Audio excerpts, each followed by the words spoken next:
అందరూ ఏమిటి ఆవింత అల్లరి చేస్తోందని చెప్పి తీసుకుపోబోయారు.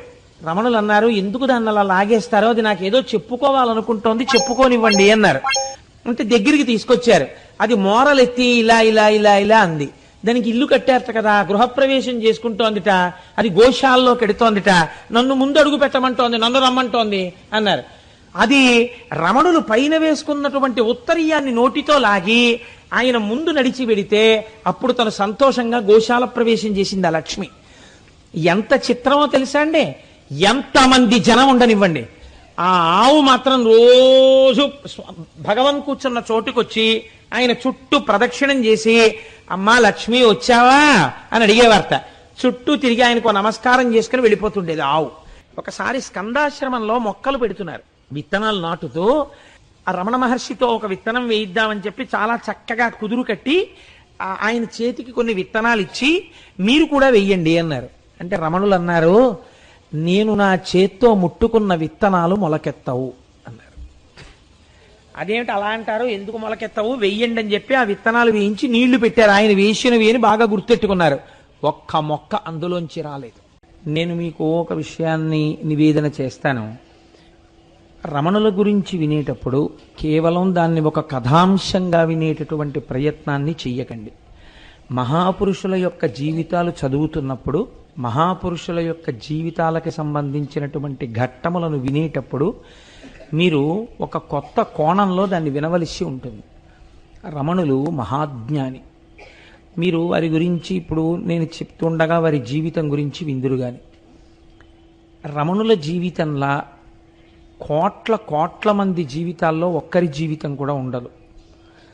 ఆయనకి 17వ ఏట ఎటువంటి భావన కలిగిందో అటువంటి భావనతో వారి శరీరమును విడిచిపెట్టేంత వరకు ఉన్నారు. ఒక జ్ఞాని గురించి విని మీరు పరవశం పొందాలి. జ్ఞాని చేసినటువంటి బోధని మీరు పట్టించుకోవాలి తప్ప, రమణ మహర్షి గురించి మీరు విని, రమణ మహర్షి గురించి చదువుకుని మీరు రమణ మహర్షిలా ఉందామని అనుకుంటే బాగా జ్ఞాపకం పెట్టుకోండి, జీవితం పాడైపోతుంది. అలా చేయరాదు. నేను ఎందుకు ఈ మాట ముందు చెప్తున్నానంటే, చాలామంది జీవితాలు ఇలాగే అయోమయం చేసుకుంటారు. మహాపురుషులను మీరు అనుకరించరాదు. మీరు మహాపురుషులు అయిపోయిన తర్వాత మీ నడువుడి ఒకలా ఉంటుంది, మీ ప్రయత్నం అక్కర్లేదు. మీ అంతటా మీరు మహాపురుషులు అయ్యేంత వరకు మీరు మహాపురుషులను అనుకరించరాదు. 2, అజ్ఞానులను కూడా అనుకరించరాదు. ఈ 2 ఎప్పుడూ జీవితంలో బాగా జ్ఞాపకం పెట్టుకోండి. మహాపురుషుడి యొక్క జీవితాన్ని ఎందుకు మీరు చదవాలి అంటే, అది చదవడం చేత ఈశ్వరుడి యొక్క అనుగ్రహం కలుగుతుంది. ఒక జ్ఞాని యొక్క జీవితంలో ఉండే అవస్థలను భగవంతుడు చెప్పినటువంటి భగవద్గీతాది విషయములు ఎలా సమన్వయం జరుగుతాయో, ఎంత ఆశ్చర్యకరమైనటువంటి రీతిలో ఆ జీవితాలు ఉంటాయో అర్థం చేసుకోవడం కోసం మాత్రమే మీరు దాన్ని సమన్వయం చెయ్యాలి తప్ప, రమణుల గురించి ఇవాళ విని రేపు మనం కూడా రమణుల్లా అయిపోదాము అనేటటువంటి ప్రయత్నాన్ని ఏ ఒక్క విషయమునందు చేయరాదు. అలా చేస్తే నేను మళ్ళీ హెచ్చరిక చేస్తున్నాను, జీవితాలు అయోమయావస్థకి గురి అవుతాయి. అటువంటి పని ఎప్పుడూ చేయరాదు. మరి దేన్ని స్వీకరించవలే అంటే, కేవలముగా వారి ఉపదేశాన్ని మీరు స్వీకరించాలి. ఆ జీవితములో ప్రతిపాదింపబడినటువంటి సత్యాన్ని మీరు స్వీకరించాలి. వారి జీవితంలో ఆ దశలను గమనిస్తున్నప్పుడు ఒక జ్ఞాని ఎంత గొప్పగా ఉంటాడు అన్నదాన్ని మీరు గమనించాలి తప్ప, మీరు ఇమిటేట్ చేసే ప్రయత్నం చేశారనుకోండి, చాలా లేనిపోని ఇబ్బందులు వస్తాయి. అది మాత్రం బాగా దృష్టిలో పెట్టుకోండి. ఎందుకంటే నేను ఈ మాట ఇంత బాగా నొక్కి చెప్పవలసిన అవసరం ఎందుకు ఏర్పడుతోందంటే, సమాజంలో ఒక అయోమయ అవస్థ నెలకొని ఉంది. ఇప్పుడు గభాలన ఎవరో పెద్దల గురించి చదవడం, ఎక్స్టెంపోర్ అంటారు చూసారా ఇంగ్లీష్లో, చాలా ఆవేశపూరితంగా మనం కూడా అలా ఉండవచ్చు అనేటటువంటి ఒక నిర్ణయానికి వచ్చేయడం కొంచెం ఎక్కువగా కనపడుతుంది. ఆ పోకడ అలా ఉండకూడదు. మీరు దేన్నైనా అధ్యయనం చేసినప్పుడు, దేన్నైనా విన్నప్పుడు మీరు చాలా ప్రశాంత చిత్తులై ఇందులో మనం స్వీకరించవలసిన అంశమేమి అన్నది మీరు స్థాయిని బట్టి మీరు నిర్ణయించుకోవాలి. అంతేకాని మీ స్థాయిని మీరు గుర్తిరగకుండా ఉపాసకుడు లేనిపోని పరుగులు పెట్టరాదు. అలా పరుగులు పెడితే ఏమవుతుందంటే ఇబ్బందులు వస్తాయి. కాబట్టి మీరు దాన్ని బాగా దృష్టిలో పెట్టుకుని ఈ విషయాన్ని వినండి. రెండు, నేను ఒక్క విషయం చెప్తే మీకు బాగా అర్థం చేసుకుంటారు. నేను మీకు ఈ ప్రవచనాలు చేస్తున్నాను. నేను ఇన్ని ప్రవచనాలు చేస్తుండగా ఒకవేళ నా కూతురికి జ్వరం వచ్చిందనుకోండి, జ్వరం వచ్చి అది ఇంట్లో 100 జ్వరం 101 డిగ్రీలు జ్వరం వచ్చి పడుకుందనుకోండి, నేను ఇవాళ ఉపన్యాసం చెప్పడానికి ఎంత సంతోషంతో వచ్చానో, నా కూతురు 101 డిగ్రీల జ్వరంతో పడుకుని ఉండగా నేను ఏమీ పట్టించుకోకుండా, ఇది కేవలముగా పిల్లకి వస్తే వస్తుంది జ్వరం, దీని గురించి బాధ ఏమిటి అని నడిచి వచ్చేయవచ్చా? గృహస్థాశ్రమంలో అలా కుదరదు. నువ్వు గృహస్థుగా ఉన్నంతకాలం నువ్వు వారి గురించి పట్టించుకోవలసిన బాధ్యత కూడా నీకుంది. నీ బాధ్యతని నువ్వు నిర్వర్తిస్తూ తామరాకు మీద నీటి బొట్టులా ఉండాలి. అంతేకాని గృహస్థు వేరొక ఆశ్రమంలో ఉన్న వాళ్ళని మీరు అనుకరించరాదు. మీరు ఏ ఆశ్రమంలో ఉన్నారో ఆ ఆశ్రమానికి తగినట్టు మాత్రమే మీ జీవితం ఉండాలి. గృహస్థు గృహస్థులా బతకాలి, బ్రహ్మచారి బ్రహ్మచారిలా బతకాలి. ఎవరి ఆశ్రమమో వారిదే. ఆ ఆశ్రమ నియమం తప్పి గృహస్థు బ్రహ్మచారిలా బతికినా, బ్రహ్మచారి గృహస్థులా బతికినా, లేదా బ్రహ్మచారి గృహస్థు కలిసి వేరొక ఆశ్రమంలా బతికినా అది చాలా అసహ్యకరంగా ఉంటుంది. అలా ఎప్పుడూ చేయరాదు. ఏ ఆశ్రమంలో ఉండవలసిన వాళ్ళు ఆ ఆశ్రమంలో ఉన్నట్టే కనపడాలి. లేనిపోని వైరాగ్య ప్రకటనలు, లేనిపోనటువంటివి తెచ్చి ఒంటి మీద వేసుకుని ప్రవర్తిస్తే అది మీ ఉపాసన యొక్క లూజ్ అంటారు చూసారా, లూజ్ ఇన్ ది సెన్స్ వేలాడుతున్నటువంటి స్థితిని చూపిస్తుంది కానీ పరిపక్వతను సూచించదు. అది ఎప్పుడు జ్ఞాపకంలో పెట్టుకుని ఉపాసనని సిద్ధింప చేసుకోవాలి. ఒక జ్ఞాని ఎలా ఉంటాడో తెలుసా అండి? మీరు ఒక చెరుకు కర్రని తీసుకొచ్చి ఒక చివరి భాగాన్ని పంటి కింద పెట్టి నవిలేరనుకోండి, అది తీయగా ఉంటుంది. మీరు ఒక మరలోకి పెట్టి చెరుకు కర్రని నలిపేశారనుకోండి, అది తీయగా ఉంటుంది. మీరు ఒక కత్తి తీసుకొచ్చి చెరుకు కర్రని నరికేశారనుకోండి, నరికేసి దానికి అంటుకున్న తడిని ఇలా ముట్టుకుని నాలుక మీద రాసుకున్నారనుకోండి, తీయగా ఉంటుంది. చెరుకు కర్రని మీరు ఏం చెయ్యండి తీయగానే ఉంటుంది. చెరుకు కర్రని మీరు ఏం చేసినా చెరుకు చేదుగా మారదు. అంటే అసలు దేని చేత మానము అవమానము అన్న ఈ రెండు స్థితులు అసలు ఉంటాయనేటటువంటి ఎరుక దాటిపోతారు వాళ్ళు. ఆ ఎరుక దాటిపోయిన స్థితి వేరు. అది తనంత తానుగా జ్ఞానం కలగాలి. అలా కలిగి నడయాడినటువంటి వారు మహాపురుషులు తప్ప మనం అలా చెరుకు కర్ర నేను అయిపోయాను అన్న భావనతో నిలబడ్డాం అనుకోండి, చాలా అసహ్యంగా ఉంటుంది. అలా నిలబడకూడదు కదా. ఇప్పుడు మీరు ఈ నేపథ్యంలో భగవాన్ రమణుల గురించి వినండి. ఎంత అద్భుతమైన జీవితమో, ఎటువంటి మహాజ్ఞానో మీరు అర్థం చేసుకుని వారికి నమస్కరించి మనం ఎప్పుడు ఏం కోరాలంటే, వారు ఏది అనుభవించి ఏది బోధ చేశారో ఈశ్వర మీ అనుగ్రహము చేత మాకు కూడా అటువంటి జ్ఞానము స్థిరపడుగాక అని మీరు ప్రార్థన చేయవలసి ఉంటుంది. ఇప్పుడు మీరు రమణుల యొక్క జీవితాన్ని ప్రస్తావన చేస్తాను. సావధాన చిత్తులై అవధరించండి. చిదంబరం క్షేత్రం మీకందరికీ తెలుసున్నటువంటి క్షేత్రం. అక్కడ స్వామి ఆకాశరూపుడై ఉన్నాడు. నిన్న ప్రస్తావన చేశాను. చిదంబరంలో కదలిక లేకుండా ఉండిపోయేటటువంటి తత్వమున్నటువంటి పరమేశ్వరుడు నటరాజమూర్తిగా వెలిసినాడు. అది ఆర్ధా నక్షత్రంలో వెలిశాడాయన. నటరాజ తత్వము చాలా చిత్రంగా ఉంటుంది. మీరు చూడండి, నటరాజు ఒక చేతిలో ఢమరుకని పట్టుకుంటారు. ఆ ఢమరుకని కదిపితే దాంట్లోంచి శబ్దం వస్తుంది. అది సృష్టికి ప్రతీక. నవ్వుతూ ఉంటుంది ముఖం, అది స్థితికి ప్రతీక. ఒక చేతిలో అగ్నిహోత్రం ఉంటుంది, అది లయకి ప్రతీక. ఒక పాదం ఈ మాయా అనబడేటటువంటి రాక్షసుణ్ణి తొక్కి పెట్టి ఉంటుంది. ఒక పాదం ఇలా పైకి లేచి ఉంటుంది. అంటే బ్రహ్మమును పొందడానికి ప్రయత్నించు అని చెప్తుంటుంది. సృష్టికర్త, స్థితికర్త, ప్రళయకర్త మూడు తానై మీరు పొందవలసినటువంటి బ్రహ్మమును సూచించేటటువంటి స్థితిని చెప్తారు. కాబట్టి నటరాజమూర్తి పరబ్రహ్మమై ఉన్నారు. ఆ నటరాజస్వామి ఆర్ద్రా నక్షత్రంలో చిదంబరంలో ఆవిర్భవించినటువంటి రోజు ఏది ఉన్నదో అటువంటి రోజున మహానుభావుడైనటువంటి రమణ మహర్షి తిరుచుళి అంటే దాన్ని శాస్త్రము త్రిశూలపురము అని పిలిచాయి పురాణాలు. త్రిశూలపురము అని పిలవబడినటువంటి ఊరిలో వేయించేసి ఉన్నటువంటి మహానుభావుడు, ఆయన్ని భూమినాథేశ్వరుడు అని పిలుస్తారు పరమశివుణ్ణి. సహాయాంబ అని అమ్మవారికి పేరు. అంతే కదండి, నిజానికి ఆయనే ఈ సమస్త సృష్టికి కారకుడు. ఆయనకి సహాయాంబ అంటే అమ్మవారు మాయాస్వరూపిణి అయి సహకరిస్తుంది. కాబట్టి భూమినాథేశ్వరుడు, సహాయాంబ అనేటటువంటి పేర్లతో వెలిసినటువంటి ఆ తిరుచులి గ్రామంలో సుందరయ్యర్ అనబడేటటువంటి ఒక బ్రాహ్మణుడు, ఆయన పరాశర గోత్రీకుడు, పరమ భక్తి తత్పరత కలిగినటువంటి వాడు. ఆయన భార్య పేరు అలగమ్మ గారు. తమిళంలో అలగమ్మ అంటే సొంపైనది, సొంపు కలిగినది అని అర్థం.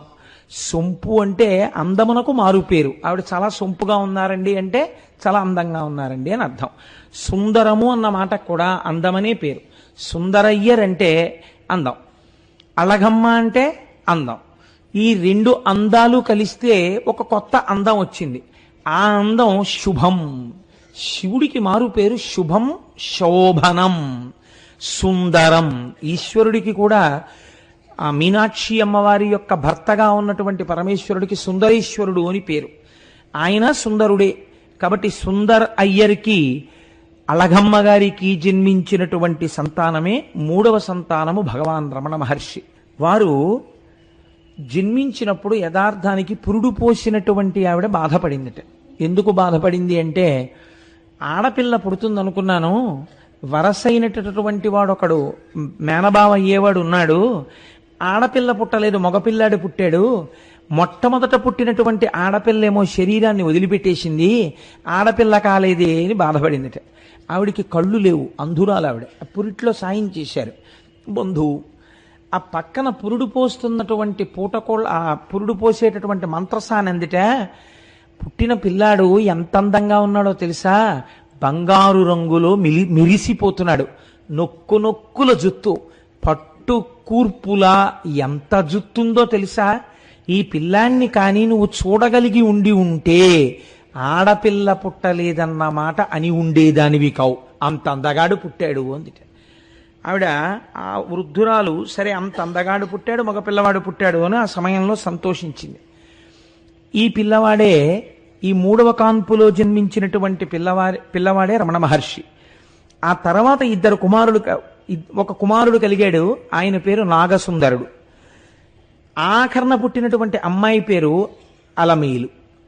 వారికి కులదైవం వెంకటేశ్వరుడు. కాబట్టి పుట్టినటువంటి పిల్లవాడికి ఏ పేరు పెట్టాలి అని ఆలోచన చేశారు. ఆలోచన చేసి వెంకటేశ్వరుడు అన్న పేరు వచ్చేటట్టుగా వెంకటరమణన్ అని పేరు పెట్టారు. అలా వెంకటరమణన్ అని పేరు పెట్టడానికి ఒక కారణం ఉంది. వీళ్ళ ఇంట్లో ఒకానొకప్పుడు ఒక సాధువు వచ్చి వీధిలో నిలబడి భవతి భిక్షాందేహి అన్నాడు.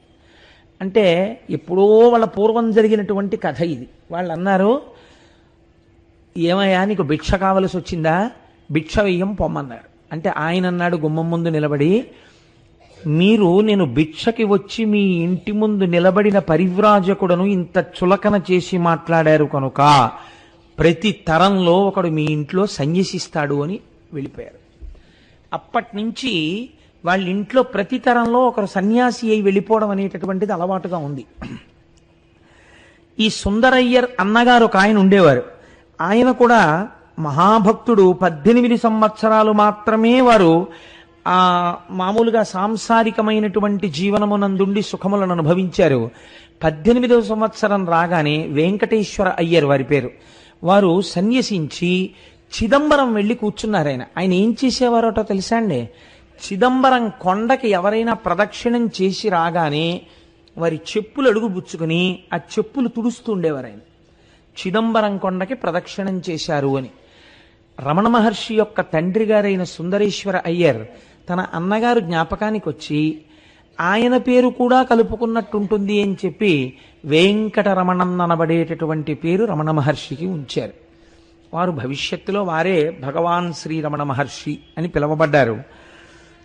ఈయన చిన్నతనంలో ఏకసంతాగ్రాహి. ఈ పిల్లవాడు కొంచెం పెరిగి పెద్దవాడు అవుతున్నాడు. 8వ ఏట ఉపనయనం చేశారు తండ్రి గారు. ఇంగ్లీష్ చదువు నేర్పించాలనేటటువంటి ఉద్దేశ్యంతో తమ్ముడు ఉన్నాడు సుందరేశ్వర అయ్యర్ గారికి. ఆయన పేరు సుబ్బ అయ్యర్ అంటారు. ఆ సుబ్బ అయ్యర్ అనబడేటటువంటి ఆయన దిండిగల్లో ఉద్యోగం చేస్తున్నారు. అక్కడ ఇంగ్లీష్ మీడియం స్కూల్స్ ఉన్నాయి.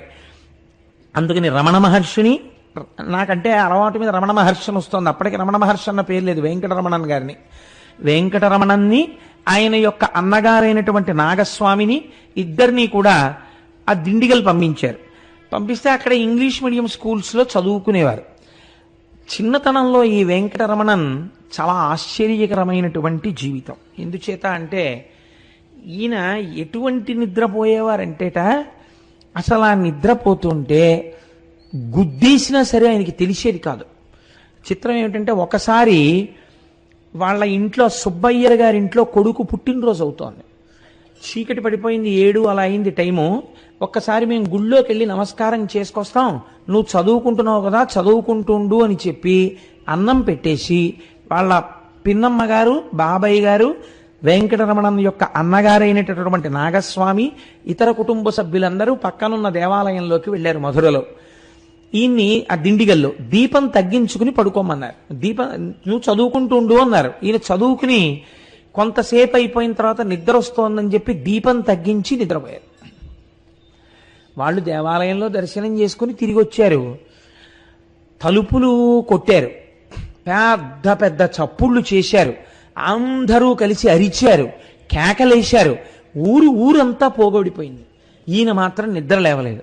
ఇప్పుడు లోపలున్న పిల్లవాడికి ఏదో ప్రమాదం జరిగి ఉంటుంది అని ఆలోచించి ఈ అన్నగారైనటువంటి నాగస్వామి గోడ దూకి లోపలికి వెళ్ళాడు. గోడ దూకి లోపలికి వెళ్ళి తలుపులు తాళం తీశారు. బయట నుంచి తాళం తీసేటటువంటి స్థితిలో ఉన్న తాళం కప్పది. అదృష్టవశాత్తు ఊళ్ళో ఉన్న ఎవరి తాళం చెవో సరిపోయింది. తాళం తీసి అందరూ లోపలికి వెళ్ళారు. చిత్రం ఏమిటంటే నిద్రపోతున్న వెంకటరమణన్ని ఇంతమంది కలిసి గుద్దేశారు, ఇంతమంది కలిసి పొడిచారు, మీదెక్కి తొక్కారు. ఆయన లేవలేదు. ఆయన తర్వాత ఎప్పుడో లేచారు. లేచి ఏమిటి మీరు ఇంతమంది ఉన్నారు ఇంట్లో అని అడిగారు. అడిగితే ఇంతమంది ఉండడం ఏమిట్రా, ప్రారంధం ఇదేం నిద్ర రా, అసలు ఇంత ముద్దు నిద్ర ఏమిట్రా నీకని అడిగారు. ఆయన చిన్నతనంలో ఆటలాడుకునేటటువంటి రోజుల్లో మంచి క్రీడా ప్రావీణ్యం ఉన్నవారు. అందరూ ఆయన చేతిలో ఓడిపోయేవారట. ఈ ఓడిపోయిన వారు ఆయన మీద కక్ష ఎలా తీర్చుకోవాలి అని ఆయన నిద్రపోతున్నప్పుడు లేపి 2 భుజాల కింద చేతులేసి నడిపించి తీసుకుపోయేవారు. తీసుకుపోయి ఆ వైఘానది ఒడ్డున పడుకోబెట్టి కావలసినంత కుమ్మేసేవారు ఈయన నిద్రలో. ఎందుకంటే ఆయన లేచి ఉంటే కొట్టడం కష్టం. అందుకని నిద్రపోతున్నప్పుడు ఆయన్ని కుమ్మేసి వెళ్ళిపోయేవారు. ఆయన హాయిగా అలాగే పడుకుని లేచి వచ్చేసేవారు. అసలు అది చాలా అసాధారణమైనటువంటి నిద్ర. అటువంటి నిద్ర అలవాటు కలిగినటువంటి వ్యక్తి వెంకటరమణన్. ఈయన అప్పుడప్పుడు తర్వాత బాబాయ్ గారికి మధుర వెళ్ళినప్పుడు, మధుర ట్రాన్స్ఫర్ అయింది, ఆ మధురలో చదువుకుంటుండేవారు. చదువుకునే రోజుల్లో ఈయన అప్పుడప్పుడు మాత్రమే వెళ్ళారు మీనాక్షి అమ్మవారి దేవాలయానికి. వెళ్ళేదో దర్శనం చేసుకుని వచ్చేస్తుండేవారు. ఆయనకి మధుర వెళ్ళినటువంటి రోజులలో ఉన్న అలవాటు ఏమిటంటే రాత్రి 10 అవగానే ఇంట్లో అందరూ నిద్రపోతుండగా ఓ తలగడా పెట్టి దాని మీద దుప్పటి వేసేసి అందరూ నిద్రపోయారన్న తర్వాత గోడ దూకి బయటికి వెళ్ళిపోయి ఈయన వెళ్ళిపోతూ ఇంకో పిల్లాడున్న ఇంటి గోడ మీద ఓ రాయి పెట్టేవారు. ఆ పిల్లవాడు కూడా ఇలాగే తలగడా పెట్టి గోడ దూకేసి ఇంటి గోడ మీద రాయి ఉందంటే వెంకటరమణన్న ఆడడానికి నది ఒడ్డుకి వెళ్ళాడనమాట. ఈ రాయి చూడగానే పిల్లలందరూ గోడలు దూకి అక్కడికి చేరేవారు. తెల్లవారుజామున 3 గంటల వరకు ఆడేవారు నది ఒడ్డున. 3 గంటలకు వచ్చి గోడలు దూకి మళ్ళీ లోపలికి వెళ్ళి తలగడాలు తీసేసి పడుకుని నిద్రపోయేవారు. నేను వీటిని ఎందుకు మీకు చెప్తున్నానో తెలుసా అండి? భగవాన్ రమణులు అనగానే మనం ఏమనుకుంటాం? అయ్య బాబోయ్ ఎలా ఉంటుందో ప్రారంభం అనుకుంటాం. మీరు సామాన్యమైనటువంటి వ్యక్తి యొక్క జీవనము ఎలా ఉంటుందో అంతకన్నా కూడా చాలా దుడుగు స్వభావముతో కూడినటువంటి జీవితమే ప్రారంభం. రమణ మహర్షికి ఆయనతో కలిసి ఆడుకున్న వాళ్ళల్లో రంగాచారి గారిని ఒక ఆయన ఉండేవారు. ఆయన ఒకానొకప్పుడు భగవాన్ రమణులు మహాజ్ఞానం అయిపోయిన తర్వాత వెళ్ళి సాష్టాంగ నమస్కారం చేసి అడిగారు, నువ్వు వెళ్ళిపోతూ ఎందుకు చెప్పలేదు ఆ రోజున అని అడిగారు. నాకు తెలుసా వెళ్ళిపోతున్నట్టు అని అడిగారు ఆయన. కాబట్టి ఇటువంటి స్థితిలో ఆయన ఆటలు పాటలు ఇవి సాగుతూ ఉండేవి. చాలా చిత్రమైన విషయం ఏం జరిగిందంటే భగవంతుడి యొక్క అనుగ్రహం కాలంలో ఎక్కడో వస్తుంది. ఇప్పటి వరకు వారు చదువుకున్నది ఏమైనా ఉందా? ఓ ప్రస్థానత్రయమో, గురువు దగ్గరికి వెళ్ళి భాష్యాలు చెప్పుకోవడమో, లేకపోతే పౌరాణిక సాహిత్యం చదవడమో ఏమైనా ఉందా అంటే ఆయనకేం తెలియదు, ఆయన ఏం చదవలేదు, ఆయనే చెప్పారు. ఒకానొక రోజున మాత్రం ఒక చిత్రమైనటువంటి విషయం జరిగింది. ఈయన మధురలో గుడివైపుకు వెడుతుండగా అటువైపు నుంచి ఒక బంధువు వస్తున్నారు. పెద్దవారు కదా అని, అయ్యా బాగున్నారా, ఎక్కడి నుంచి వస్తున్నారు అని అడిగారు. నేను అరుణాచలం నుంచి వస్తున్నాను అని ఆయన అన్నారు. అరుణాచలం నుంచి వస్తున్నాను అన్న మాట వినపడగానే ఈయన ఆగిపోయి, అరుణాచలమా, దీనితో నాకేదో సంబంధం ఉంది అని అనిపించింది ఆయనకి. అరుణాచలం ఎక్కడుంది అని అడిగారు. అరుణాచలం తెలియదా, తిరువణ్ణామలై అంటారు కదా అని ఆయన వెళ్ళిపోయారు. అప్పటి నుంచి వెంకటరమణం యందు చిన్న మార్పు రావడం ప్రారంభమైంది. ఈశ్వరుడి పట్ల భక్తి పెరగడం ప్రారంభమైంది. ఇంతలో వాళ్ళ తండ్రి గారు శరీరం వదిలిపెట్టేశారు. వాళ్ళ నాన్నగారు శరీరం వదిలిపెట్టేటప్పటికీ వెంకటరమణం యొక్క అన్నగారైనటువంటి నాగస్వామి గారికి 14 ఏళ్ళు, వెంకటరమణన్కి 12 ఏళ్ళు, నాగసుందరం అనబడేటటువంటి తమ్ముడికి 6 ఏళ్ళు, అలమేలు అనబడేటటువంటి ఆడపిల్ల అసలు పారాడుతున్నటువంటి పసిపిల్ల. ఈ నలుగురు ఉండిపోయారు. తండ్రి గారు వెళ్ళిపోయారు. ఆయన కొలువులో 2 రూపాయలకు ఉద్యోగం చేసేవారట నెలకి. కానీ ఆయన మాటకారితనం, మంచితనం, నేర్పరితనంతో ఏమీ చదువుకోకుండా ఆ రోజుల్లో ఇచ్చేవారట. నైపుణ్యాన్ని బట్టి లాయర్ పట్టా పుచ్చుకుని ఆయన కోర్టుల్లో కేసులు వాదించి మహా ఐశ్వర్యవంతుడై చాలా డబ్బు సంపాదించి తిరుచెలిలో ఈశాన్యం వైపు ఒక స్థలం కొని ఊరికి శ్మశానంగా బహూకరించారు. బహూకరించిన తరువాత బహుశః ఆయనే మొట్టమొదటి శవం అక్కడ. ఎంత చిత్రమో చూడండి. వారు శరీరాన్ని వదిలిపెట్టారు. వదిలిపెడితే పాపం తమ్ముళ్ళు, అన్నలు ఆ రోజుల్లో చాలా మంచివాళ్ళు ఉండేవారులా ఉంది. ఈ సుబ్బయ్యర్ గారేమో 2 పిల్లల్ని తనతో చదివించడానికి తీసుకెళ్ళిపోయారు. 2వ తమ్ముడు ఈయన యొక్క భార్యని, ఆ ఆడపిల్లని, వాళ్ళిద్దరి సంక్షేమాన్ని ఆయన చూస్తున్నారు. ఈ అరుణాచలము అన్న మాట వినపడగానే ఈయనలో చిన్న మార్పు ప్రారంభమైంది. ఒక రోజున బాబాయ్ గారు సుబ్బయ్యర్ చదువుకోవడం కోసమని పెరియ పురాణం అడిగి తెచ్చుకున్నారు ఎవరినో. పెరియ పురాణం అంటే శివభక్తుల యొక్క చరిత్రలో 63 మంది నాయనార్ల చరిత్ర ఉంటుంది. ఆ పెరియ పురాణాన్ని సుబ్బయ్యర్ తెచ్చుకుంటే ఇంట్లో పుస్తకం ఉంది కదా అని వెంకటరమణం చదవడం మొదలెట్టారు. ఒక్కొక్క భక్తుడి కథ చదువుతూ ఉంటే ఆయన కన్నుల వెంట ఆనంద ప్రవాహములు కారడం మొదలెట్టాయి. ఒక మార్పు వచ్చేసింది. వచ్చేసి ఆయన మధురలో ఉన్నటువంటి మీనాక్షి అమ్మవారి గుడికి వెళ్ళి కొన్ని గంటల పాటు నాయనార్ల విగ్రహం ముందు, అమ్మవారి గుడి ముందు ధ్యానంలో కూర్చుని ఉండిపోయేవారు.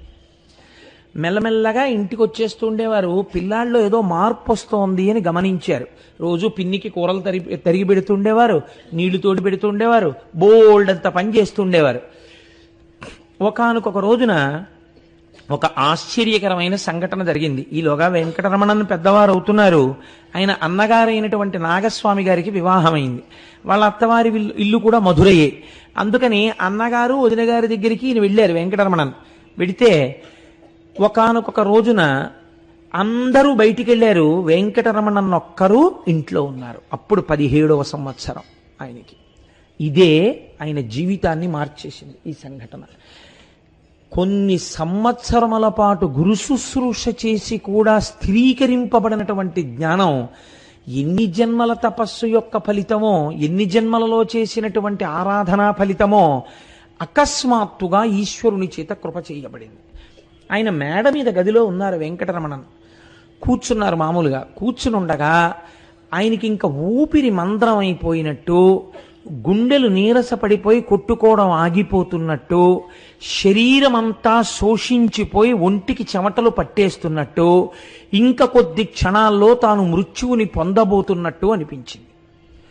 ఉత్తర క్షణంలో ఆయనకు వచ్చిన రెండో ఆలోచన ఏమిటంటే, సరే ఇప్పుడు నేను కిందకెళ్ళి ఎవరినో పిలిచినా ఈ శరీరమునకు మృత్యువే వస్తే ఆగదు. కాబట్టి ఎవరినో పిలవడం కన్నా అసలు మృత్యు అనగానేమీ తెలుసుకుంటాను అనుకుని శరీరం మృత్యువుని పొందడానికి వీలుగా నేల మీద పడుకున్నారు. పడుకుని శరీరంలో మృత్యు వస్తున్నప్పుడు ఏం జరుగుతోంది అన్నదాన్ని సాక్షిగా చూస్తున్నారు. అంటే నేను మృత్యువు పాలైపోతున్నానని మనం శరీరాన్ని చూసి బెంగెట్టుకుంటాం. ఆయన మృత్యువు పాలవుతున్నటువంటి శరీరాన్ని నేను అన్న అహంస్ఫురణతో సాక్షిగా చూడడం మొదలెట్టారు. మొట్టమొదట జరిగింది ఏమిటంటే పాదాల దగ్గర నుంచి కాళ్ళన్నీ బిగిసిపోవడం మొదలెట్టాయి. బిగిసిపోయి పెదవులు బాగా ఇలా నొక్కుకుపోయి కన్నులు అలా మూతలు పడిపోయి శ్వాస ఆగిపోయి ఒళ్ళంతా బిగదీసుకుంటున్నట్టుగా అయిపోయి శరీరం అంతా పనిచేయడం మానేసి ఒక కొయ్యి అయిపోయి పడిపోయింది. నేను మిమ్మల్ని చూస్తున్నట్టు మీరు నన్ను చూస్తున్నట్టు మృత్యువుని చూస్తాననుకున్నటువంటి రమణ మహర్షికి సాక్షిగా తానుండగా పడిపోయినటువంటి శరీరాన్ని వారు దర్శనం చేశారు. ఓహో, ఇప్పుడు మృత్యువు శరీరమునకున్నది, ఇది పడిపోయింది, ఇది కొయ్యబారిపోయింది. ఇప్పుడు 10 మంది ఇంట్లోకి వస్తారు. వెంకటరమణన్ మరణించాడు అంటారు అని ఈ శరీరాన్ని శ్మశానానికి తీసుకెడతారు. దీన్ని కాల్చేస్తారు, బూడిద చేస్తారు. కానీ ఏది సాక్షిగా చూస్తోందో అది కాలదు, అది తడవదు, అది ముక్కలు చేయబడదు, అది ఆత్మ, అది సాక్షి. దీనికి మృత్యువు లేదు. కాబట్టి యథార్థ స్వరూపము నేను ఆత్మ, ఇది నా చేత ధరింపబడిన దేహము, కాబట్టి ఇది నేను కాదు. ఆయనకి స్పష్టంగా అర్థమైంది.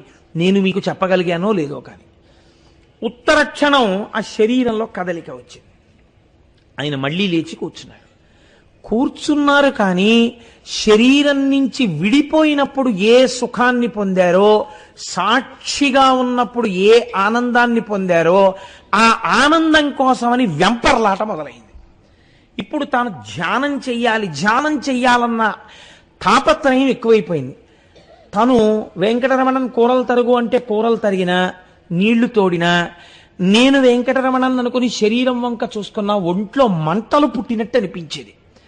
కాబట్టి ఎప్పటికప్పుడు అవకాశం దొరికితే యంత్రం తిరిగినట్టుగా తిరుగుతుండేవారు, ఏమీ మాట్లాడేవారు కాదు. అవకాశం దొరికితే కూర్చుండిపోయి అంతర్ముఖులైపోయి తాను సాక్షిగా ఉంటూ అన్నీ చూస్తుండేవారు. ఇది అలవాటు పడిపోయింది. ఇది అలవాటు పడిపోతే ఒకరోజు మెల్లిమెల్లిగా ఈయన మీద దాడి ప్రారంభమైంది. చదువు మానేశాడు, సంధ్య మానేశాడు, ఓ పుస్తకం ముట్టుకోవడం మానేశాడు. పూర్వంలా ఉత్సాహం లేదు, ఆటలు లేవు, పాటలు లేవు, ఏమీ లేదు. ఎప్పుడు ఏమిటో ఇలా కూర్చుంటాడు. ఎలా ఉండవలసిన వాళ్ళు అలా ఉండాలి, అంటే పిల్లాడంటే చదువుకోవాలి, అంతేగాని ఈ అంతర్ముఖుడైపోయినట్టుగా కూర్చోవడం ఏమిటి అని ఇంట్లో వాళ్ళందరూ దూషిస్తూ ఉండేవారు. ఇలాంటి వాళ్ళకి ఇళ్ళెందుకు, వాకిళ్ళెందుకు, ఎక్కడికో పోయి ముక్కు మూసుకుని తపస్సు చేసుకోవాలి, అరణ్యాలకు పోవాలి అంటుండేవారు. ఆయన అన్నీ సహిస్తూ ఉండేవారు, ధ్యానం చేస్తుండేవారు. ఒక రోజున అన్నగారు మేడ మీద తిరుగుతున్నారు. ఈయన ఒక పుస్తకాన్ని తీసుకుని ఎదురుగుండా కూర్చుని చదువుదామని పుస్తకం విప్పి ఇలా చూశారు. అక్షరాలు కనపడుతున్నాయి కానీ శరీరంలో మంటలు వస్తున్నాయి. ఆయన వెంటనే పద్మాసనం వేసుకుని ధ్యానం చేసుకోవడం మొదలెట్టారు. ఇది అన్నగారు గమనించారు. నేను ఇతపూర్వమే నీకు చెప్పి ఉన్నాను, ఇంత చెప్పినా కూడా నీలో ఏ మార్పు కనపట్లేదు, ఇలా చేసేవాడికి ఇల్లెందుకు అని అడిగారు. అంతే, అంతకుముందు అనలేదండి. ఒక మార్పుకి ఏది కారణమవుతుందో మీరు చెప్పలేరు.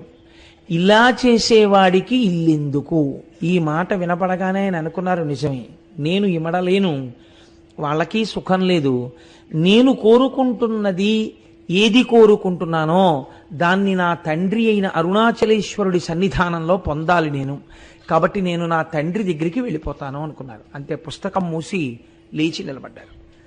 లేచి నిలబడితే అన్నగారు అన్నారు, ఎక్కడికి వెడుతున్నావు అన్నారు.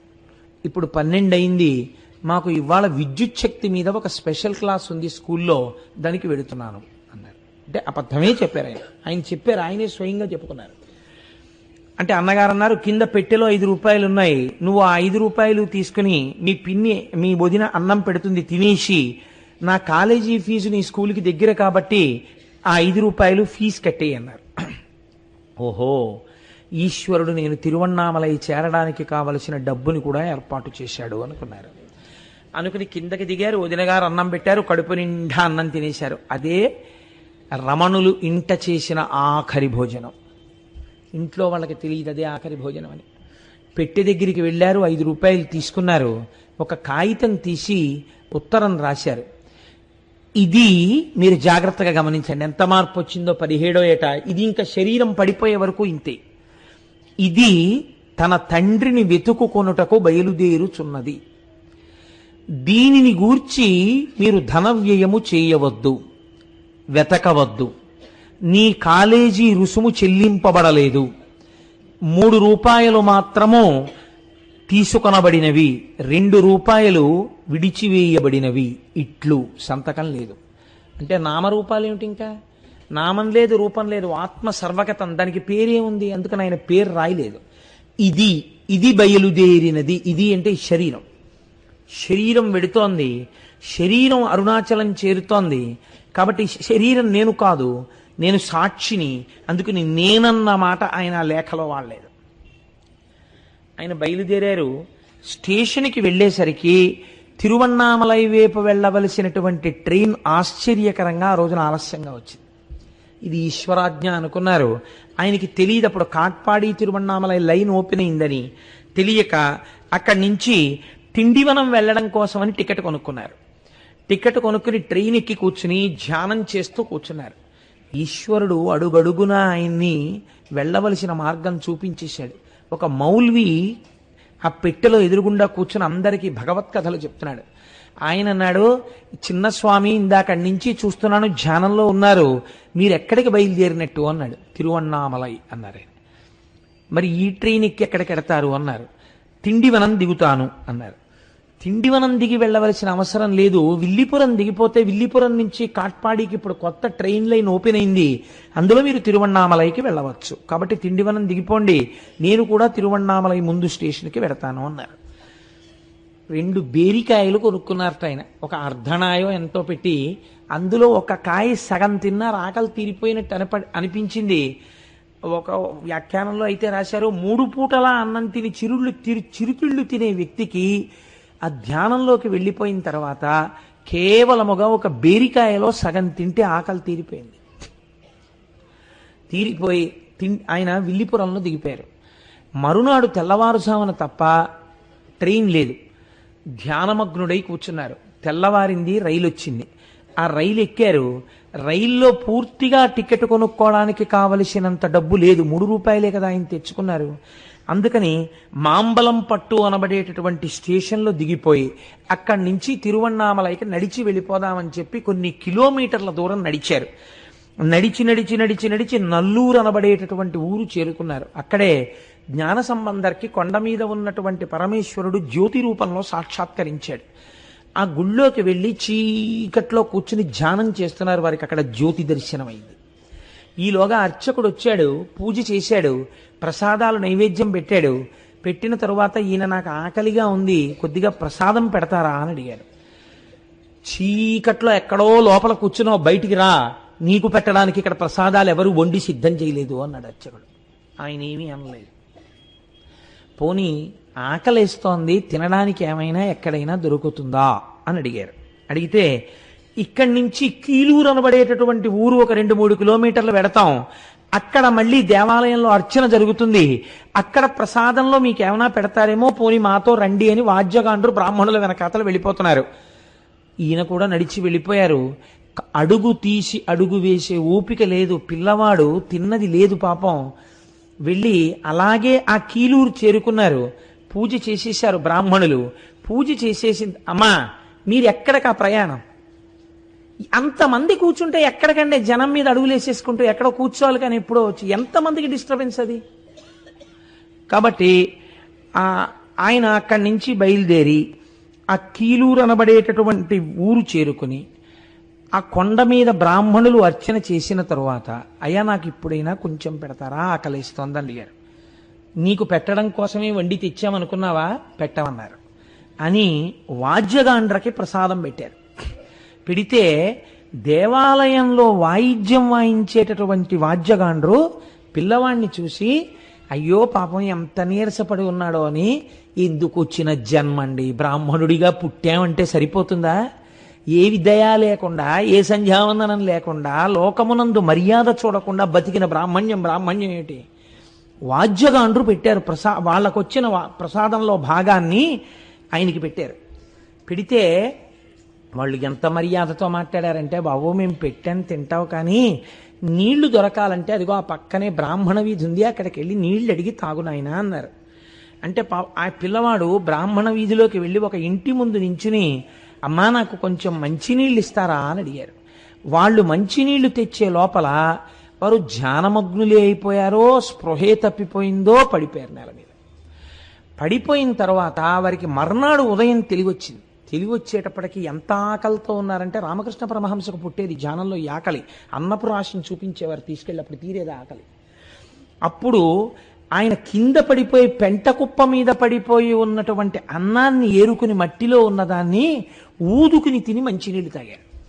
తిని మంచినీళ్లు తాగి అక్కడే ఉన్నటువంటి ముద్దుకృష్ణ అయ్యర్ అనబడేటటువంటి ఒకరి ఇంటికి వెళ్ళి, ఆ రోజు గోకులాష్టమి, ఆయన ఒక భాగవతోత్తముడు, వారి ఇంటికి వెళ్ళి, అయ్యా నాకు కొద్దిగా అన్నం ఉంటే పెడతారా అని అడిగారు.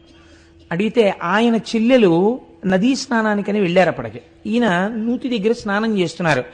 నువ్వు ఉండవయా, మా చెల్లెలు వస్తుంది, నీకేమైనా పెడుతుంది. ఆ చెల్లెలు చాలా సంప్రదాయ నిష్ట కలిగినటువంటి స్త్రీ, ఆవిడికి మడి ఆచారం చాలా ఎక్కువ. ఇంటికి వచ్చారు. అయ్యో నాయనా, గోకులాష్టమి, నువ్వు పిల్లవాడివి, చూస్తే నువ్వే చిన్ని కృష్ణుల్లో ఉన్నావు, నీకు పెట్టాలని ఉంది, కానీ నేను మడి కట్టుకుని వంట చెయ్యాలి, అప్పటి వరకు ఆకగలవా అంటే ఈయన చాలా నీరసంగా ఆకలితో ఆవిడ వంక చూశారు. అయ్యో ఉండలేవా, పోన్లే సద్దెన్న ఉంది పెడతానుండు, ఒకరి ఆకలి తీర్చడం కన్నా మడి గొప్ప కాదు కదా అని ఆ తల్లి ఎంత అదృష్టం చేసుకుందో. ఆవిడ పూర్వం అంటే మడిబట్టతో సద్దెన్నం ముట్టుకునేవారు కాదు, ఎవరి శౌచం వారిది, నేను దాన్ని తప్పు పట్టట్లేదు, మంచిదే, ఒక్కొక్కరు ఒక్కొక్క స్థితిలో ఉంటారు.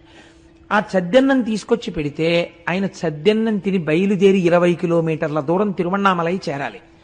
ఆ ముద్దుకృష్ణ భాగవతారిని, నా చెవులకు ఉన్నటువంటి ఈ జోళ్ళు, ఉపనయనంలో చెవులు కుట్టిస్తారు కదా, ఈ చెవులకు ఉన్నటువంటి జోళ్ళు మీ దగ్గర తాకట్టు పెట్టుకుని నాకు ఒక్క 5 రూపాయలు ఇవ్వగలరా అని అడిగారు. అడిగితే ఆయన చెవిపోగులు తీసి చూశాడు, మంచి బంగారం, మంచి కెంపులేసి ఉన్నాయి, 20 రూపాయలైనా ఇవ్వచ్చు అనుకున్నాడు. అనుకుని తప్పకుండా 5 రూపాయలు ఇస్తాను, కానీ నాయన మళ్ళీ నీ జోళ్లు నువ్వు విడిపించుకోవాలనుకున్నప్పుడు నువ్వు వచ్చి నువ్వు పట్టుకెళ్ళని చెప్పి తన అడ్రస్ రాసి 5 రూపాయలు ఇచ్చారు. చిత్రం ఏమిటంటే, ఆయన ఆ ఇంట్లోంచి బయటికి వెళ్ళగానే అడ్రస్ కాగితాన్ని చింపేసి బయట పారేశారు. ఆ లోపల ముద్దుకృష్ణ భాగవతార్ చెల్లి మాత్రం గబగబా వచ్చి, అయ్యో నాయనా మళ్ళీ అన్నం లేక ఏమి ఇబ్బంది పడతావో, ఇగో ఈ పిండి వంటలు పట్టుకెళ్ళు అని ఒక మూట కట్టి ఇచ్చింది. ఆయన 20 కిలోమీటర్ల దూరము నడిచి తిరువణ్ణామలై చేరుకున్నారు. తిరువణ్ణామలై ఆయన చేరేటప్పటికీ తెల్లవారుతోంది. ఆ రోజుల్లో తిరువణ్ణామలైలో అరుణాచలేశ్వరుడి దేవాలయానికి జీర్ణోద్ధరణ జరుగుతోంది. అందుకని 9 గంటలు అయితే తప్ప గుడి తెరిచేవారు కాదు, ఎందుకంటే అవన్నీ పెద్ద పెద్ద కర్రలు, ఇనపవి అన్ని కట్టి ఉండేవి. తెలియక చీకట్లో ఎవరు పెడితే దేన్ని కొట్టుకుంటారో, ఏ పడుతుందో ఇబ్బంది వస్తుందని చెప్పి తెరిచేవారు కాదు. చాలా ఆశ్చర్యకరంగా ఇంకా చీకట్లు విచ్చుకోకముందే ఈయన అరుణాచలేశ్వరుడి గుడి దగ్గరికి వెళ్ళేసరికి అంతరాలయం తలుపులు కూడా తెరిచి ఉన్నాయి, అర్చకులు కూడా లోపల లేరు. దుమ్ము పట్టేసినటువంటి ఒంటితో లోపలికి పోయిన కళ్ళతో ఉన్న ఈ పిల్లవాడు పరుగున అంతరాలయంలోకి వెళ్ళిపోయి శివలింగాన్ని కౌగిలించుకొని ఒక్కటే మాట చెప్పారు, మీరు పిలిచారు, నేను వచ్చాను.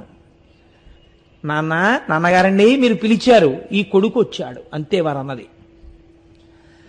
ఈశ్వరుడు ఏమి కృప చెయ్యాలనుకున్నాడో, ఆయన బయటికి వచ్చారు. వచ్చి అక్కడే ఉన్నటువంటి ఆ తటాకమునందు స్నానం చేశారు. ఒక్కసారి ఇలా తన ఒంటి మీదకి చూసుకున్నారు. తను వేసుకున్నటువంటి బట్టల్ని విప్పేసి చింపేసి ఒక్క బట్ట మాత్రం గోచీగా పెట్టుకున్నారు. ఆఖరికి మీద ఉన్న యజ్ఞోపవీతం కూడా పరిత్యజించారు. పరిత్యజించి ఆయన సమాధివిష్టులై కూర్చుందామనుకునే సమయంలో ఒక తిరువణ్ణామలైలో తలనీలాలు ఇచ్చేటటువంటి సంప్రదాయం ఒకటి ఉంది. కానీ తిరువణ్ణామలైలో తలనీలాలు ఇస్తే ఆ రోజుల్లో కొంచెం భూరికానుక పుచ్చుకునేవారట చొరకలు. ఒక ఆయన వచ్చి తలనీలాలు ఇస్తావా అని అడిగారు. ఈశ్వరుడు ఈ కట్టెకి వెంట్రుకలు కూడా ఎందుకు అనుకుంటున్నాడు అనుకున్నారు. అనుకుని ఇచ్చేస్తాం అన్నారు. అతను గబగబా చేయి పట్టుకుని తీసుకెళ్లి ఒక చొరకుడి ఇంట్లో కూర్చోబెట్టారు. దగ్గర మిగిలిపోయినటువంటి డబ్బులో కొంత డబ్బు అతనికి ఇచ్చారు, గుండు చేసేశారు. మళ్ళీ గుళ్ళోకి వచ్చారు. నీటి మధ్యలో నిలబెట్టి కదా గురువులు దీక్షిస్తారు. అందుకని ఈశ్వరుడు ఏమనుకున్నాడో బ్రహ్మాండమైన వర్షం పడి పూర్తిగా తడిచిపోయారు. ఆ మిగిలిపోయిన డబ్బులు, చేతిలో ఉన్నటువంటి పిండి వంటలు సరోవరంలోకి విసిరేశారు. విసిరేసి అరుణాచల దేవాలయంలో ఒక మూల కూర్చొని ఆయన ధ్యానమగ్నులైపోయారు. అంతే. ఇంకా అసలు అన్నం తిన్నానా, అన్నం తినలేదా, లేకపోతే బాహ్య ప్రపంచం ఏమిటి, ఏమీ లేదు. అంతర్ముఖులై అలా కూర్చుంటే ఆ జుత్తు పెరిగిపోయింది, గడ్డం పెరిగిపోతోంది, ఒళ్ళంతా మట్టి పట్టేసింది. ఇలా ఉండగా చాలామంది ఊళ్ళో ఉన్నటువంటి పిల్లలు, ఊళ్ళో ఉన్నటువంటి పెద్దలు ఈయన మీద కుండ పెంకులు విసిరేవారు, రాళ్లు విసిరేవారు. దానివల్ల ధ్యానంలోంచి బయటకు వచ్చేస్తుండేవారు. ఇలా కాదు అని చెప్పి ఆయన బయలుదేరి ఒకనాడు పాతాళలింగం అని చెప్పి ఒక లింగం, అక్కడ మీరు అరుణాచలం వెళ్ళిన వాళ్ళందరూ చూసి ఉంటారు, ఎప్పుడు తేమగా ఉండేదిట పూర్వకాలంలో. అంటే ఆయన భక్తురాలు ఒక ఆవిడ తర్వాత 1,00,000 రూపాయలు పెట్టి ఆలయాన్ని పునర్నిర్మాణం చేశారు. అది ఒక యోగి సమాధి, చీకటిగా ఉండేది. అందులో మనిషి ఉన్నాడో లేడో కూడా ఎవ్వరికీ తెలియదు. ఆ శివలింగం వెనకాతలకి వెళ్ళి కూర్చుని ధ్యానమగ్నులై ఉండిపోయారు.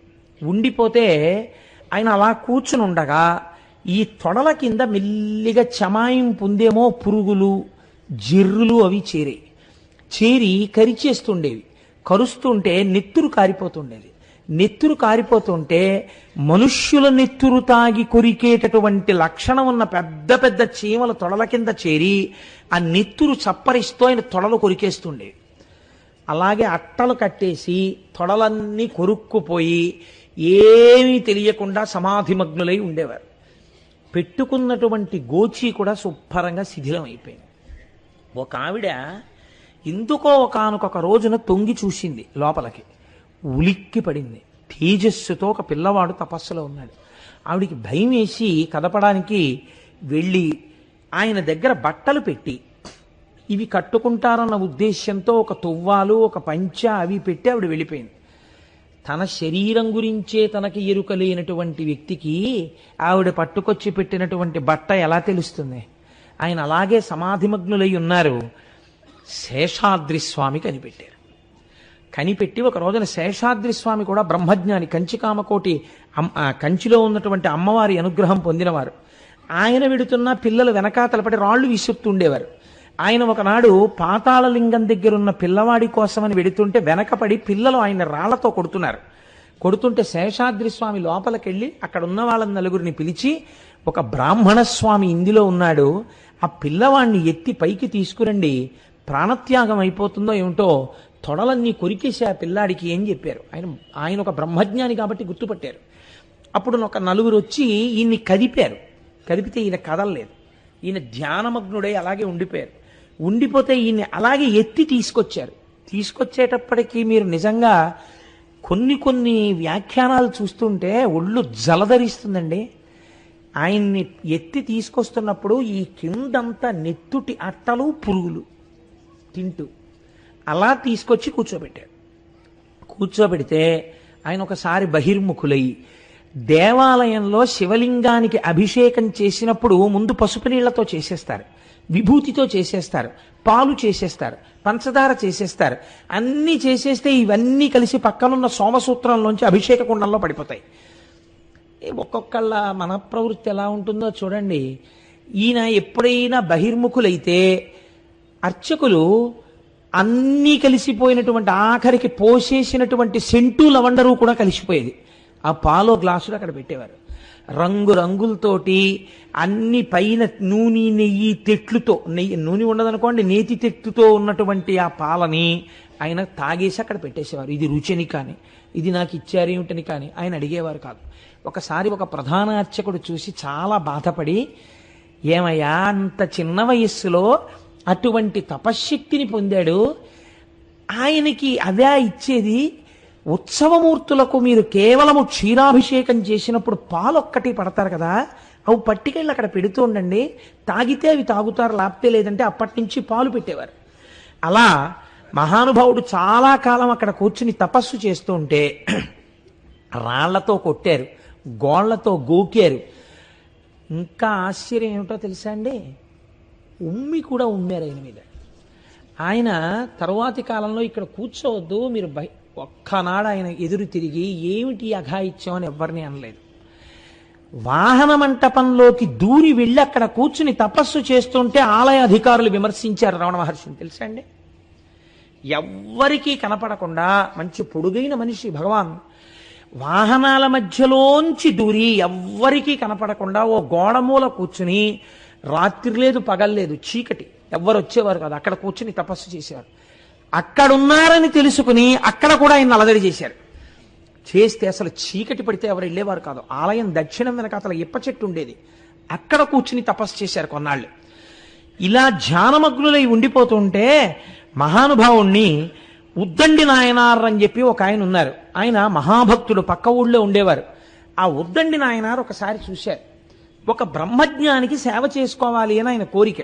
ఆయన తిరువణ్ణామలై వచ్చి పిల్లవాడిని చూసి, అబ్బబ్బబ్బా ఎంతటి బ్రహ్మజ్ఞాని రా, ఈయనతో మాట్లాడదామని 2 నెలలు కూర్చున్నారు.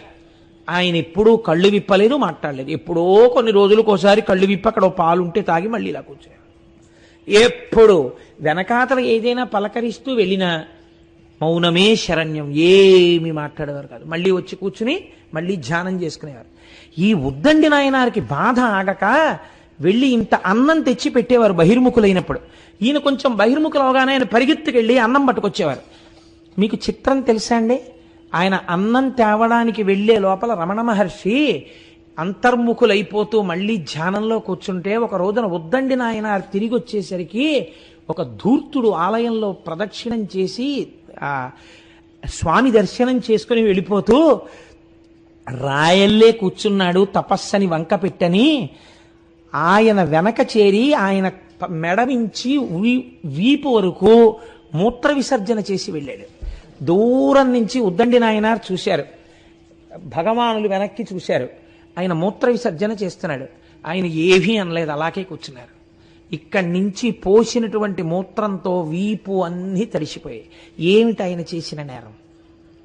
నేను అందుకే అడుగుతున్నాను, బ్రహ్మజ్ఞాని కెనాట్ బి ఇమిటేటెడ్. తుల్య నిందాస్తు తిర్మౌని సంతుష్టో ఎనకే నచిత్ అనికేత స్థిరమతి భక్తిమాన్మే ప్రియో నరః. మహానుభావులు, మహాజ్ఞానులు, అటువంటి వాళ్ళు ఈ గడ్డ మీద పుట్టపట్టి ఈ దేశానికి ఇంత పేరొచ్చింది. అటువంటి గడ్డ మీద మనం తిరుగాడుతున్నాం.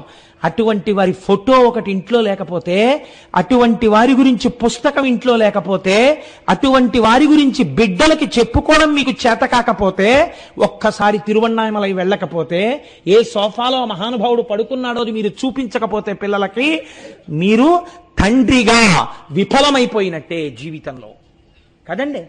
ఎంత పవిత్రమూర్తి అండి మహానుభావుడు. ఆయనకి ఆ ఉద్దండి నాయనారికి కళ్ళ నీళ్ళు ఆగలేదు. ఆయన మీద మూత్రం పోశారని బెంగ పెట్టుకుని వాళ్ళని వీళ్ళని బతిమాలి ఆఖరికి తీసుకెళ్తే తంబిరాన్ అనబడేటటువంటి ఒక మహాత్ముడు ముందుకొచ్చి, ఇక్కడ వద్దు, చాలా ఇబ్బందిగా ఉంది, ఇన్ని గురుమూర్తం తీసుకెళ్లి గురుమూర్తంలో కూర్చోపెడతామని చెప్పి ఆలయానికి దగ్గరలో ఉన్న గురుమూర్తంలో కూర్చోబెట్టారు. చిత్రం చూడండి, ఆ గురుమూర్తం నిండా ఇంతంత చీమలట.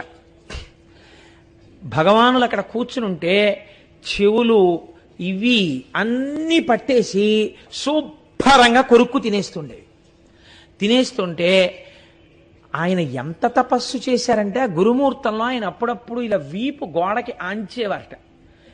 ఆయన యొక్క రూపానికి సంబంధించినటువంటి వీపు ముద్ర ఆ గోడ మీద పడింది. అంటే 1 మిల్లీమీటర్ కదలకుండా కూర్చున్న పోస్చర్ అలాగే ఉండేదంతే. ఇలా అంతే, వీపు ఎప్పుడు అలాగే ఆనాలి. ఇలా కానీ అనలేదు అన్ని చీమలు. ఈ తంబిరా అనుకున్న అలవాటు ఏమిటంటే ఒక్కొక్కడిది ఒక్కొక్క వెర్రి. నేను చెప్పాను కదా, సరిగ్గా అర్థం చేసుకునే వాళ్ళు లోకంలో తక్కువ మంది ఉంటారు. ఈయన రోజు షోడశోపచార పూజ చేసేవారు. ఆయనకి ఇన్ని చీమలు కుట్టేస్తున్నాయని కాదు, షోడశోపచార పూజ చేసే నైవేద్యం ఈయనకి. చూసి రోజు ఈయన షోడశోపచార పూజకు వచ్చే వేళటికి రమణ మహర్షి అలా పక్కకి వెళ్ళిపోవడం మొదలెట్టారు మౌనంతో.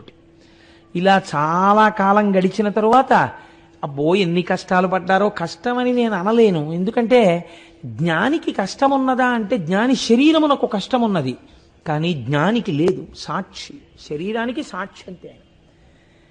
నేను ఇప్పుడు ఆ మొత్తం ఘట్టాలన్నీ ఇప్పుడు నేను మీకు చెప్తూ వెళ్ళాను అనుకోండి, వారం రోజులైనా అది సరిపోదు. కాబట్టి నేను వారిని కొండ మీదకి తీసుకెళ్లే ప్రయత్నం చేస్తాను. నేను వారిని తీసుకెళ్ళడం ఏంటి, అది దర్శనం చేసి సంతోషించే స్థితిని పొందుతాను. వారు క్రమంగా ఆ పైన ఉన్నటువంటి విరూపాక్ష గుహ, చూత గుహ, వీటిల్లో ఆ అరుణాచలం కొండలలో ప్రారంభం చేశారు. అప్పుడే ఒక అదృష్టం జరిగింది. గణపతి దేవాలయంలో తిరువన్నామలైలో ఒక మహానుభావుడు ప్రతిరోజు కూడా పళనిస్వామి అనబడేటటువంటి వ్యక్తి గణపతి సేవ చేస్తుండేవాడు.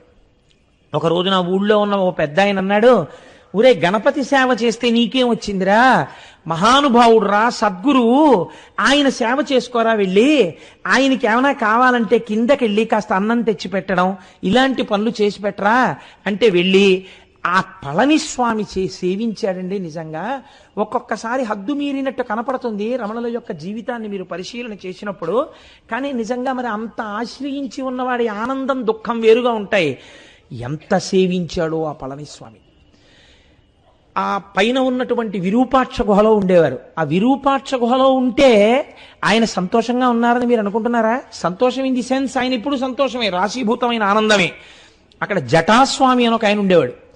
ఆయనకి ఏమిటంటే భగవాన్ రమణులు విరూపాక్ష గుహకు వచ్చిన దగ్గర నుంచి ఈయన నిజమైన జ్ఞాని అని చెప్పి అందరూ ఆయన దర్శనం చేయడానికి వెడుతున్నారని ఆయన కోపం. అక్కడికి వచ్చిన వాళ్ళందరినీ భయపెట్టడానికి ఆయన ఏం చేసేవాడంటే పైన గుహమించి పెద్ద పెద్ద బండలు దొల్లించేవాడు.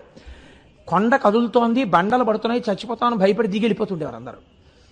ఆయన ఇలా బండలు దొల్లిస్తుంటే ఒక రోజున రమణ మహర్షి వెనక నుంచి వెళ్ళి చేపట్టుకున్నారు. పట్టుకుని ఎందుకు చేస్తున్నావు అన్నట్టుగా సైగ చేసి అడిగారు. అడిగితే వాడు వికటాట్టహాసం చేసి అన్నాడు, వాడనక అంతకన్నా గౌరవం నేను ఇవ్వలేను. వికటాట్టహాసం చేసి అసలు నువ్వు ఏం చేస్తావో చూద్దామని తోశాను బండలు, సరదాకి తోశానన్నాడు. సరదాకి తోయడం ఏమిటంటే బండలు ఎవరైనా పడిపోతే. ఇది ఒక విచిత్రమైనటువంటి అలవాటు కొంతమందికి ఉంటుంది. చిత్రంగా 5వ ఫ్లోర్ బాల్కనీలో ఓ ఇంత కుండీ పెడతారు.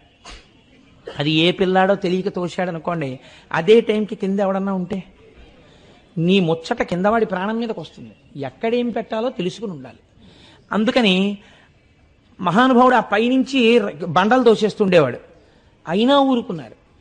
ఇంకొక స్వామి ఉండేవాడు. ఆయన ఏమిటో తెలుసా అండి చిత్రం, ఎవరైనా రమణ మహర్షి దర్శనానికి ఆయన పుచ్చుకున్నది లేదు, ఆయన ఏం మాట్లాడింది లేదు ఎవరితోటి. ఆ కుర్రాడేనా, నేనే ఉపదేశం చేసింది, నేనే ఇంత వాణ్ణి చేసి తీర్చిదిద్దాను, గురుకట్నం ఏదైనా ఉంటే నాకు ఇవ్వండి అని చెప్పి పుచ్చుకుంటుండేవాడు. ఆయన పుచ్చుకుంటుంటే ఈ విషయం రమణ మహర్షి దర్శనానికి వచ్చినటువంటి వాళ్ళందరికీ తెలిసిపోయి ఆఖరికి వాళ్ళందరూ ఓ రోజు నీ మోహన్ నువ్వేం చెప్పావు ఆయనకి గురువుకి, ఆయన మొదటి నుంచి తపస్సు చేసుకుంటున్నారని నిలదీశారు. నిలదీస్తే ఏమీ మాట్లాడలేదు రమణులు. ఆయన అలాగే కూర్చుని ఉన్నారు గుహలో. అతనికి కోపం వచ్చేసి గబగబా వచ్చి గాండ్రించి అంతమంది మధ్యలో కూర్చున్నటువంటి రమణ మహర్షి యొక్క మొహం మీద ఉమ్మేశారు. ఉమ్మేస్తే ఏమీ అనలేదు భగవాన్. తనకున్నటువంటి తుండుగుడ్డ తీసుకుని ముఖం మీద వేసినటువంటి ఉమ్ము తుడిచేసుకుని కూర్చున్నాడు. అదేమిట్రా అలా ఉమ్మావు అని అనలేదు. కన్నులలో మార్పు లేదు, ముఖంలో మార్పు లేదు, అంతే ఆనందంతో అంతే ప్రసన్నవదనుడై ఆయన కూర్చున్నాడు. ఈ స్వామికి ఏమైందో తెలుసా అండి, కిందకెళ్ళి రైలు ఎక్కాడు ఆయన. కోపం వచ్చి నేను వదిలేస్తున్నాను తిరువన్నామలై, మీ బతుకు ఏమైపోతుందో చూడండి, నేను వెళ్ళిపోగానే తిరువన్నామలై ఎలా ఉంటుందో అని. ఏమైపోతుంది, కొంతమంది చేసే పనులకి ఆ ధూర్తతనానికి అర్థం ఉండదు. అందుకని ఈ ఊరు ఏమైపోతుందో చూడండి అని ఆయన రైలు ఎక్కాడు. రైలు ఎక్కితే ఎదురుగుండా ఏదో నవయవ్వనంలో ఉన్నటువంటి కొత్తగా పెళ్ళైన దంపతులు కూర్చుని ఉన్నారు. నేను స్వామిని అన్న అహంకారం అందుకని చెప్పేసి ఆ పిల్లాడికి ఏదో పని చెప్పాడు. ఈయన చెప్తే అతను ఏదో కొత్తగా పెళ్ళయింది, పెళ్ళంతో సరదాగా ముచ్చట్లలో ఉన్నాడు. అతను లేవలేదు, వెళ్ళలేదు. వెళ్ళకపోతే ఏమిటి ఆ పడుచు పెళ్ళంతో నీకు ముచ్చట్లు, పిచ్చి పిచ్చి వేసలేస్తున్నావు, ఎవరు అనుకున్నావు తెలుసా నేను అన్నాడు. ఏంట్రా ఇందాకడి నుంచి చూస్తున్నాను, ఎవరిని అనుకుంటున్నావు, ఏంటి అస్తమానం ఏంటి పడుచు పెళ్ళంతో కూర్చున్నాడు, నువ్వు అలా కూర్చుంటే కూర్చో, నన్నంటా ఏంటని చెప్పి బూటు తీసి ఇక్కడి నుంచి ఇక్కడ వరకు కొట్టాడు ఆ కుర్రాడు. ఎందుకు కొట్టాడు, పైన ఉమ్మేసి వచ్చాడు ఆయన. ఈశ్వరుడు లేడండి, మహాత్ముల జోలికి వెడితే సజ్జఫలితం వస్తుంది. ఎన్ని జరిగాయో ఇలాగా. మళ్ళీ కొన్నాళ్ళు పోయాకొచ్చాడు ఆయన. వచ్చి రమణ మహర్షిని ఉన్నవారిని ఉన్నట్టు ఎత్తుకుపోయి ఓ బండ మీద కూర్చోబెట్టి, అప్పుడు నేను నీ మీద ఉమ్మేశాను కదా, ఆ కోపం నీకు ఇంకా మనసులో ఉంటే నా మీద ఉమ్మేసేయన్నాడు. అంటే ఆయన ఎప్పటి మాట, ఆయన నవ్వుతూ కూర్చున్నారు. ఆయన ఏమనలేదు. నువ్వు ఇలాగే ఇదిగో ఇది ఇక్కడే వచ్చింది, అన్నింటికీ నవ్వుతావు, నేను నీకు ఉపదేశం చేస్తాను, నిర్వికల్ప సమాధి అంటే ఏమిటో నేర్పుతాను, నువ్వు నేర్చుకో అంటుంటే శిష్యులందరూ వచ్చారు. వస్తే మీకు ఇక్కడ పని లేదు, పెద్ద మనుషులు మాట్లాడుకుంటున్నాం, మీరు వెళ్ళిపోండి అని, నువ్వు నిర్వికల్ప సమాధి, నీకు మంత్రోపదేశం చేస్తాను అది ఇది అంటే ఆయన వద్దనేవారు కాదు. ఆయన చెప్తుంటే ఇది ఏమీ తెలియని వాళ్ళు అలా వింటుండేవారు. అన్నింటికీ సాక్షి అంతే.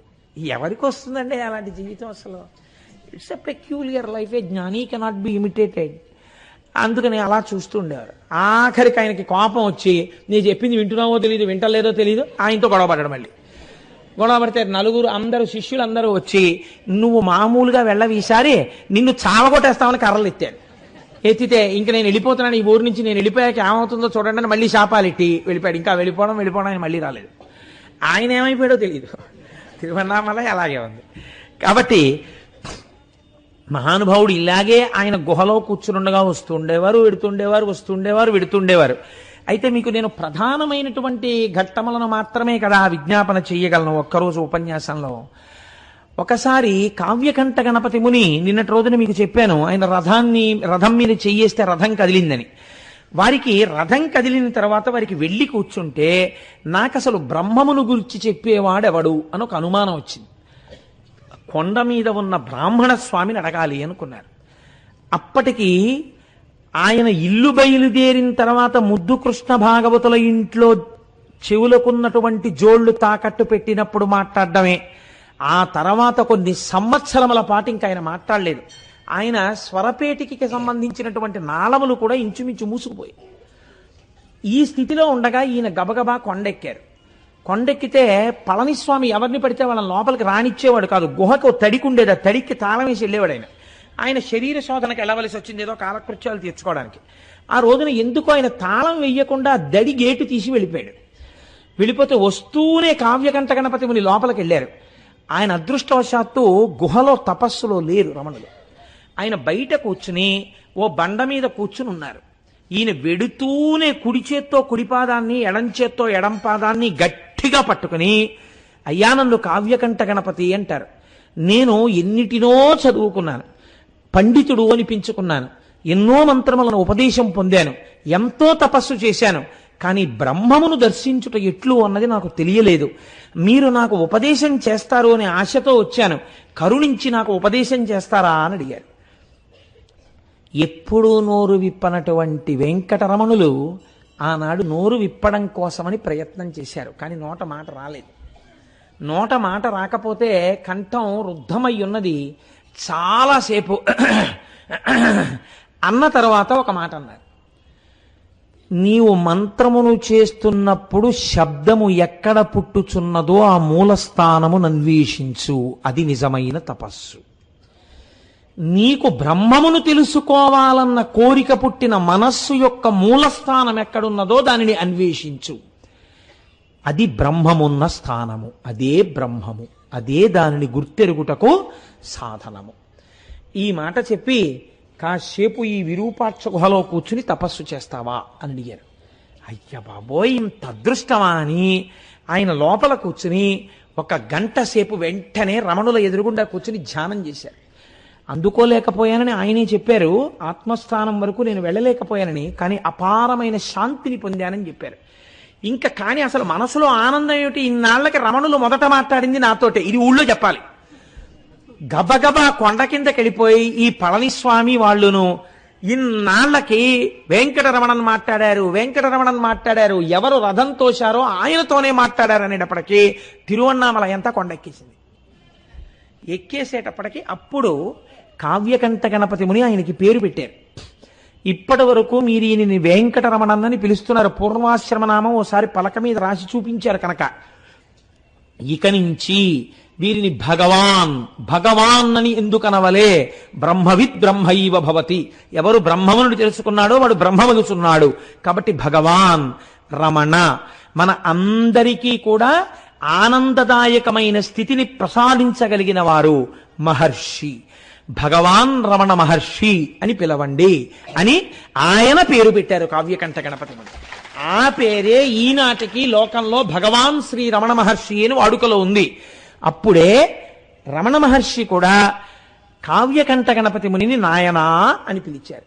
నాయనా అని దాక్షిణాత్యులు పిలుస్తూ ఉంటారు. ఆ పిలవడంలో ఒక విచిత్రం ఉంది. గణపతిని దక్షిణ దేశంలో నాయన అని పిలుస్తారు, కానీ శరీరముతో ఉన్న వాళ్ళని మాత్రం వాళ్ళు నాయన అని పిలవరట. కానీ ఒక్క గణపతి అనుగ్రహం చేత పుట్టినటువంటి వారు ఖచ్చితంగా గణపతి స్వరూపులే అని నాయనా అని పిలిచారు. అప్పటి నుంచి కావ్యకంఠ గణపతి ముని పేరు నాయనగా లోకంలో విస్మృతి చెందింది.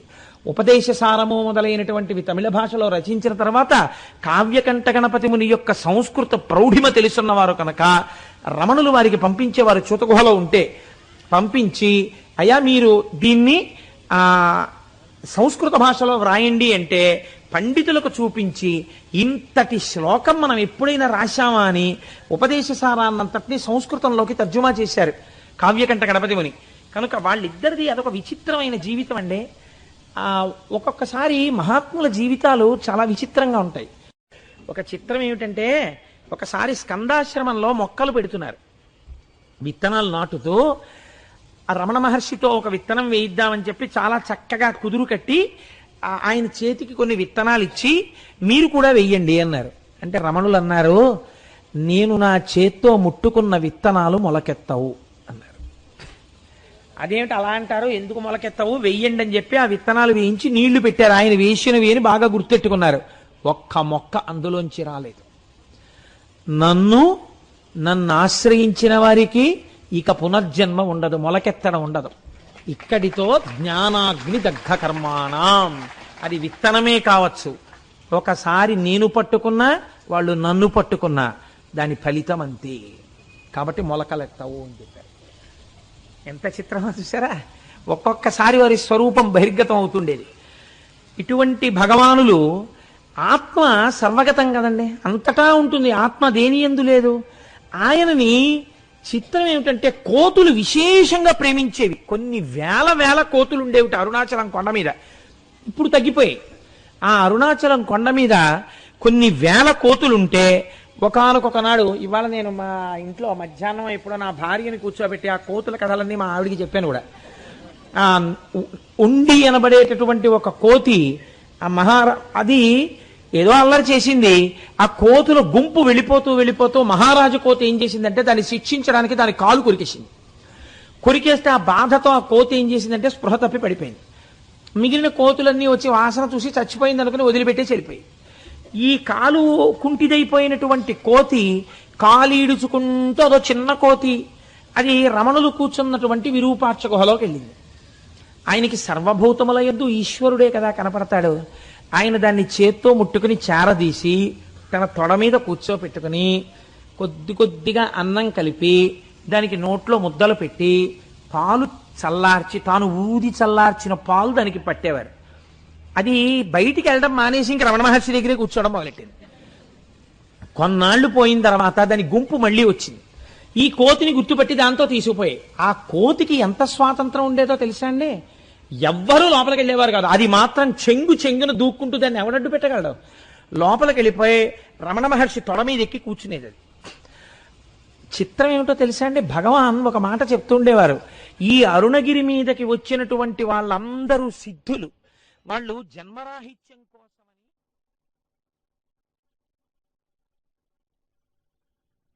అనేవారు. అలా అన్నా సరే ఒకానొక రోజున పళనిస్వామి ఒక కుక్కని పట్టుకుని, చీ కుక్క, అస్తమానం రాకు నువ్వు అని తిట్టారు. అంతే, ఆ కుక్క వెంటనే పరిగెత్తుకుంటూ వెళ్ళి ఓ సరోవరంలో దూకి చచ్చిపోయాయి.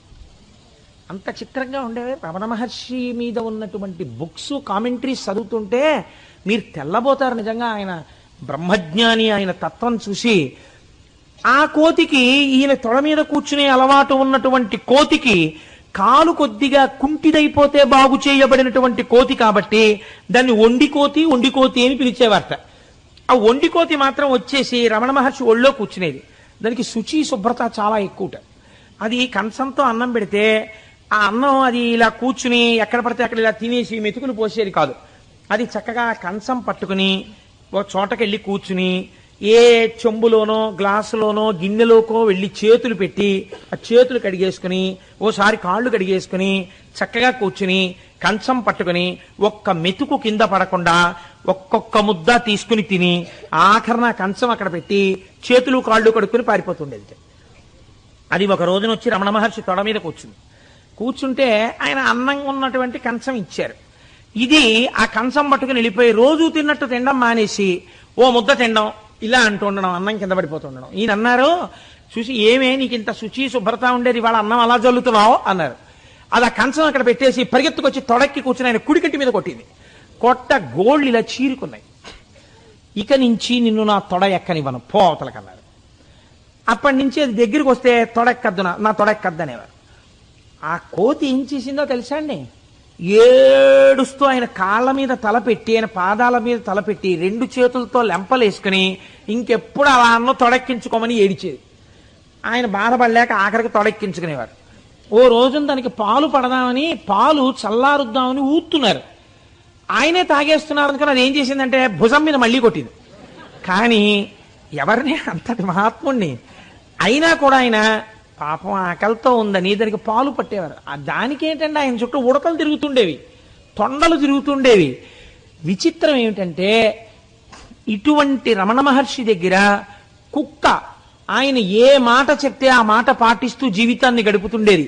జాక్ కనబడేటటువంటి కుక్క. ఆ కుక్క చాలా కాలం అలాగే ఉండి జబ్బడిపోయింది. జబ్బడిపోతున్నటువంటి కుక్క యొక్క స్వేదరంధ్రములలోంచి దుర్వాసనలు వస్తాయట మృత్యువు దగ్గరికి వస్తే. ఆ కుక్కకు అలా రాలేదు. ఆ కుక్క ఉత్తరాయణ పుణ్యకాలం వచ్చేంత వరకు అలాగే నిగ్రహించుకుంది. రమణ మహర్షి చెప్పారు, అది ఎంత సిద్ధ పురుషుడో మీరు చూడండి, అది ఉత్తరాయణ పుణ్యకాలం వచ్చిన తర్వాత దేహత్యాగం చేస్తానంటోంది అన్నారు. ఉత్తరాయణ పుణ్యకాలం వచ్చిన తర్వాత రమణ మహర్షి ఒళ్ళో తల పెట్టుకుని అప్పుడు దేహత్యాగం చేసింది ఆ కుక్క. ఆ కుక్కకి ఒంటి నిండా విభూతి రాసి తల మాత్రమే కనపడేటట్టుగా తెల్లపంచె చుట్టి గోతిని తీసి కర్పూరం వేసి అందులో కూర్చోబెట్టి సన్యాసిని భూస్థాపితం చేసినప్పుడు ఏ మంత్రాలు చదువుతారో అటువంటి మంత్రములతో దానికి సమాధి కట్టి జాక్ ది డాగ్ అని ఒక సమాధి ఇప్పటికీ ఉంటుంది. ఇప్పుడు ఉన్నటువంటి భోజనశాలకి పక్కకి వెడితే మీకు రమణాశ్రమంలో కనపడుతుంది. అలాగే వల్లి ది డీర్, అక్కడ ఒక హరిణము, ఒక లేడీ ఉండేది, దాని పేరు వల్లి. ఆ వల్లి రమణ మహర్షి అంటే దానికి అంత ఇష్టం. అది ఎప్పుడు రమణ మహర్షి దగ్గరికి వచ్చి ఆయన ఒళ్ళో తలపెట్టుకు పడుకునేది. అది ఒక రోజున ఆశ్రమం బయటికి వెళ్ళి తిరుగుతోంది. కొంతమంది మాంసాహారులు దాన్ని చంపేద్దామని దాని కాళ్ళ మీదకి రాళ్లు విసిరారు. ఒక పెద్ద రాయి దాని కాలుకు తగిలి ఆ కాలు విరిగిపోయింది. విరిగిపోతే దాన్ని పట్టుకుని చంపబోతుంటే ఎవరో చూసి, అయ్యో అది ఆశ్రమంలో ఉన్నటువంటి జింక, విడిచిపెట్టమన్నారు. అది వచ్చి అలాగే జబ్బడిపోయి అలాగే రమణుల యొక్క ఒడిలో తల పెట్టుకుని ప్రాణం విడిచిపెట్టింది. అది ఒక సిద్ధ పురుషుడు అని వల్లి ది డీర్ అన్న పేరుతో దానికి ఒక సమాధి కట్టారు. మీరు ఇప్పటికీ ఈ రమణాశ్రమంలో భోజనాలు చేసేటటువంటి దాని పక్కన ఇవన్నీ మీకు కనపడతాయి. అలాగే లక్ష్మి, అసలు నాకు దాని గురించి చదువుతుంటే మాత్రం చాలా ఆశ్చర్యంగా ఉంటుంది. ఏమిట్రా వీటి అదృష్టం, మనకి ఎంత పుణ్యం చేసుకున్నాయిరా ఇవి అనిపిస్తూ ఉంటుంది. ఆ ఆవుని ఆశ్రమానికి తీసుకొచ్చిన కొత్తల్లో ప్లేగ్ వ్యాధి వచ్చి చిరుతపులులు తిరుగుతుండేవి తిరువണ്ണామలైలో. చిరుతపులులు తిరుగుతున్నాయని భయపడి అసలే అది చూడుతో ఉన్న ఆవుని దాన్ని ఊరు పంపించేశారు. దానికి దూడ పుట్టిన తర్వాత మళ్ళీ తీసుకొచ్చారు ఆవుని దూడని. ఆ ఆవు పేరు లక్ష్మి. ఆ ఆవు దూడ ఆశ్రమంలో ఉండేవి. చిత్రం ఏమిటంటే దానికి ఒకసారి గోశాల కడుతున్నారట. కడుతుంటే అది ఆశ్రమంలో రమణ మహర్షి దగ్గరికి వచ్చేసి ఆయన దగ్గరికి వచ్చి పేడ వేసేసి గట్టిగా అరిచి రోజుని ప్రదక్షిణం చేసి వెళ్ళేది ఆయనకి. అందరూ ఏమిటి ఆవింత అల్లరి చేస్తోందని చెప్పి తీసుకుపోబోయారు. రమణులు అన్నారు, ఎందుకు దాన్ని అలా లాగేస్తారో, అది నాకేదో చెప్పుకోవాలనుకుంటోంది, చెప్పుకోనివ్వండి అన్నారు. అంటే దగ్గరికి తీసుకొచ్చారు. అది మోరలెత్తి ఇలా ఇలా ఇలా ఇలా అంది. దానికి ఇల్లు కట్టారట కదా, గృహప్రవేశం చేసుకుంటోందిట, అది గోశాలలో కెడుతోందిట, నన్ను ముందు అడుగు పెట్టమంటోంది, నన్ను రమ్మంటోంది అన్నారు.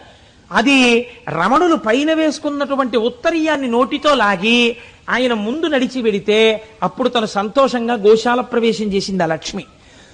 ఎంత చిత్రమో తెలుసా అండి. ఎంతమంది జనం ఉండనివ్వండి, ఆ ఆవు మాత్రం రోజు భగవన్ కూర్చున్న చోటుకొచ్చి ఆయన చుట్టూ ప్రదక్షిణం చేసి, అమ్మా లక్ష్మి వచ్చావా అని అడిగేవారట. చుట్టూ తిరిగి ఆయనకు నమస్కారం చేసుకుని వెళ్ళిపోతుండేది ఆవు. దానికి ఒక్కసారి ముక్కుకి తాడేశారు. అది ఎంతమంది పట్టుకున్నా ఆగకుండా ఆశ్రమంలోకి వచ్చేసి ఆయన కూర్చున్న చోటికి పెద్ద పెద్ద అరుపులు అరుచుకుంటూ వచ్చేసి ఆయన దగ్గర కూర్చుండిపోయింది. కూర్చుండిపోతే వెనక నుంచి వీళ్ళందరూ వచ్చారు. ఎందుకు దాన్ని అలా పట్టుకుంటున్నారు, ఇవాళ సాయంకాలం కదా వస్తుంది నమస్కారానికి, ఇప్పుడే ఎందుకు వచ్చిందమ్మా లక్ష్మి, నీకు ఏమైంది అని అడిగారు. అడిగితే అది దాని ముక్కు చూపించి ఇలా ఇలా ముక్కు చూపించింది. దాని ముక్కుకి తాడేశారట, అదిగో నెత్తురు వస్తోంది, పిచ్చి తల్లికి బాధ కలిగింది, నాకు చెప్పుకోవడానికి వచ్చింది అన్నారు ఆయన. చిత్రం ఏమిటో తెలుసా అండి, కోతులు ఇటువైపు నుంచి కొన్ని వేల కోతులు, ఇటువైపు నుంచి కొన్ని వేల కోతులు వచ్చేవి. వచ్చి బయట కూర్చుని కిచకిచకిచకిచకిచలాడేవి. రమణులు బయటికి వెళ్ళి నిలబడి ఏమైంది మీకు అని అడిగేవారు. ఇటువైపునున్న రాజకోతి కొన్ని చెప్పేది, ఇటువైపునున్న రాజకోతి కొంత కిసకిసలాడేది. రెండు విని వీళ్ళు రెండు వర్గాలకి దెబ్బలాట వచ్చింది. తప్ప అలా దెబ్బలాడుకోకూడదు, మీరు చక్కగా సంయమనంగా ఉండండి అని చెప్పి ఇద్దరికి రాజీ చేస్తే ఆ కోతులన్నీ కలిసి వెళ్ళిపోతుండేవి. నేను అబద్ధాలు చెప్పాను అనుకుంటున్నారేమో, మీరు కావాలంటే గ్రంథాలని పరిశీలన చేయండి, మీకు ఇవన్నీ ఎలా తెలుసు అని అడిగేవారు. కోతుల భాష ఉన్నది ఒక్కటే కదా బ్రహ్మం, కాబట్టి అది అన్ని జీవుల యొక్క మాటలు అర్థం చేసుకోగలదు అనేవారు ఆయన. ఎంతటి మహాత్ముడండి నిజంగా, రమణుల లాంటి వ్యక్తి ఎక్కడుంటారండి, అంతటి మహాజ్ఞాని. మధ్యాహ్నం గంట కొడితే ఇది రమణాశ్రమము అంటే ఆయన ఒప్పుకునేవారు కాదు. అది కూడా ఎప్పుడొచ్చారు, విరూపాక్ష గుహ నుంచి కిందకి. అళగమ్మ గారికి స్కందాశ్రమంలో మోక్షం ఇచ్చిన తర్వాత తల్లిగారి శరీరాన్ని కిందకి తీసుకొచ్చి అక్కడ భూస్థాపితం చేసి శివలింగం పెట్టారు. ఆ మాతృభూతేశ్వరాలయము అని అమ్మగారి పేరు మీద గుడి కట్టారు. గుడి కట్టినప్పటి నుంచి ఎక్కువ కింద కూర్చునేవారు, రోజు కొండెక్కి కిందకు వచ్చేవారు. మధ్యాహ్నం 12 అయ్యేటప్పటికే ఆశ్రమంలో గంట కొట్టేవారు. భగవాన్ ఇది మీ ఆశ్రమం అంటే ఆయన ఒప్పుకునేవారు కాదు. నా ఆశ్రమం ఏమిటి, నేనెవరు, నాకు ఆశ్రమం ఏం లేదు అని అందరూ భోజనానికి వరసలో నించుంటే ఆయన కూడా ఓ కర్ర మట్టి కమండలం పట్టుకుని లైన్లో నించునేవారు. లైన్లో నించుని అందరూ కూర్చుంటే ఆయన కూర్చునేవారు. అందరికీ ఏది వడ్డించారో తనకి అదే వడ్డించాలి. ఒక లడ్డు ఎక్కువ తీసుకొచ్చి వడ్డిస్తే ఇదే వద్దని చెప్పాను. అంతట తినేది పరబ్రహ్మమే, ఈ పెద్దరికాలు నాకొద్దు, మీరు అందరికీ సమానంగా పెట్టండి అని చెప్పి తినేవారు కాదు. ఏదైనా అందరూ ఏది తిన్నారో తానది తినాలంతే.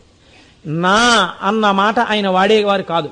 ఎవరైనా వచ్చి భగవన్ ఆశ్రమంలో 500 లీటర్ల వాటర్ ట్యాంక్ ఒకటి కట్టిద్దాం అనుకుంటున్నాం, 500 కట్టించమంటారా 250 లీటర్ల ట్యాంక్ కట్టించమంటారా అని అడిగేవారు.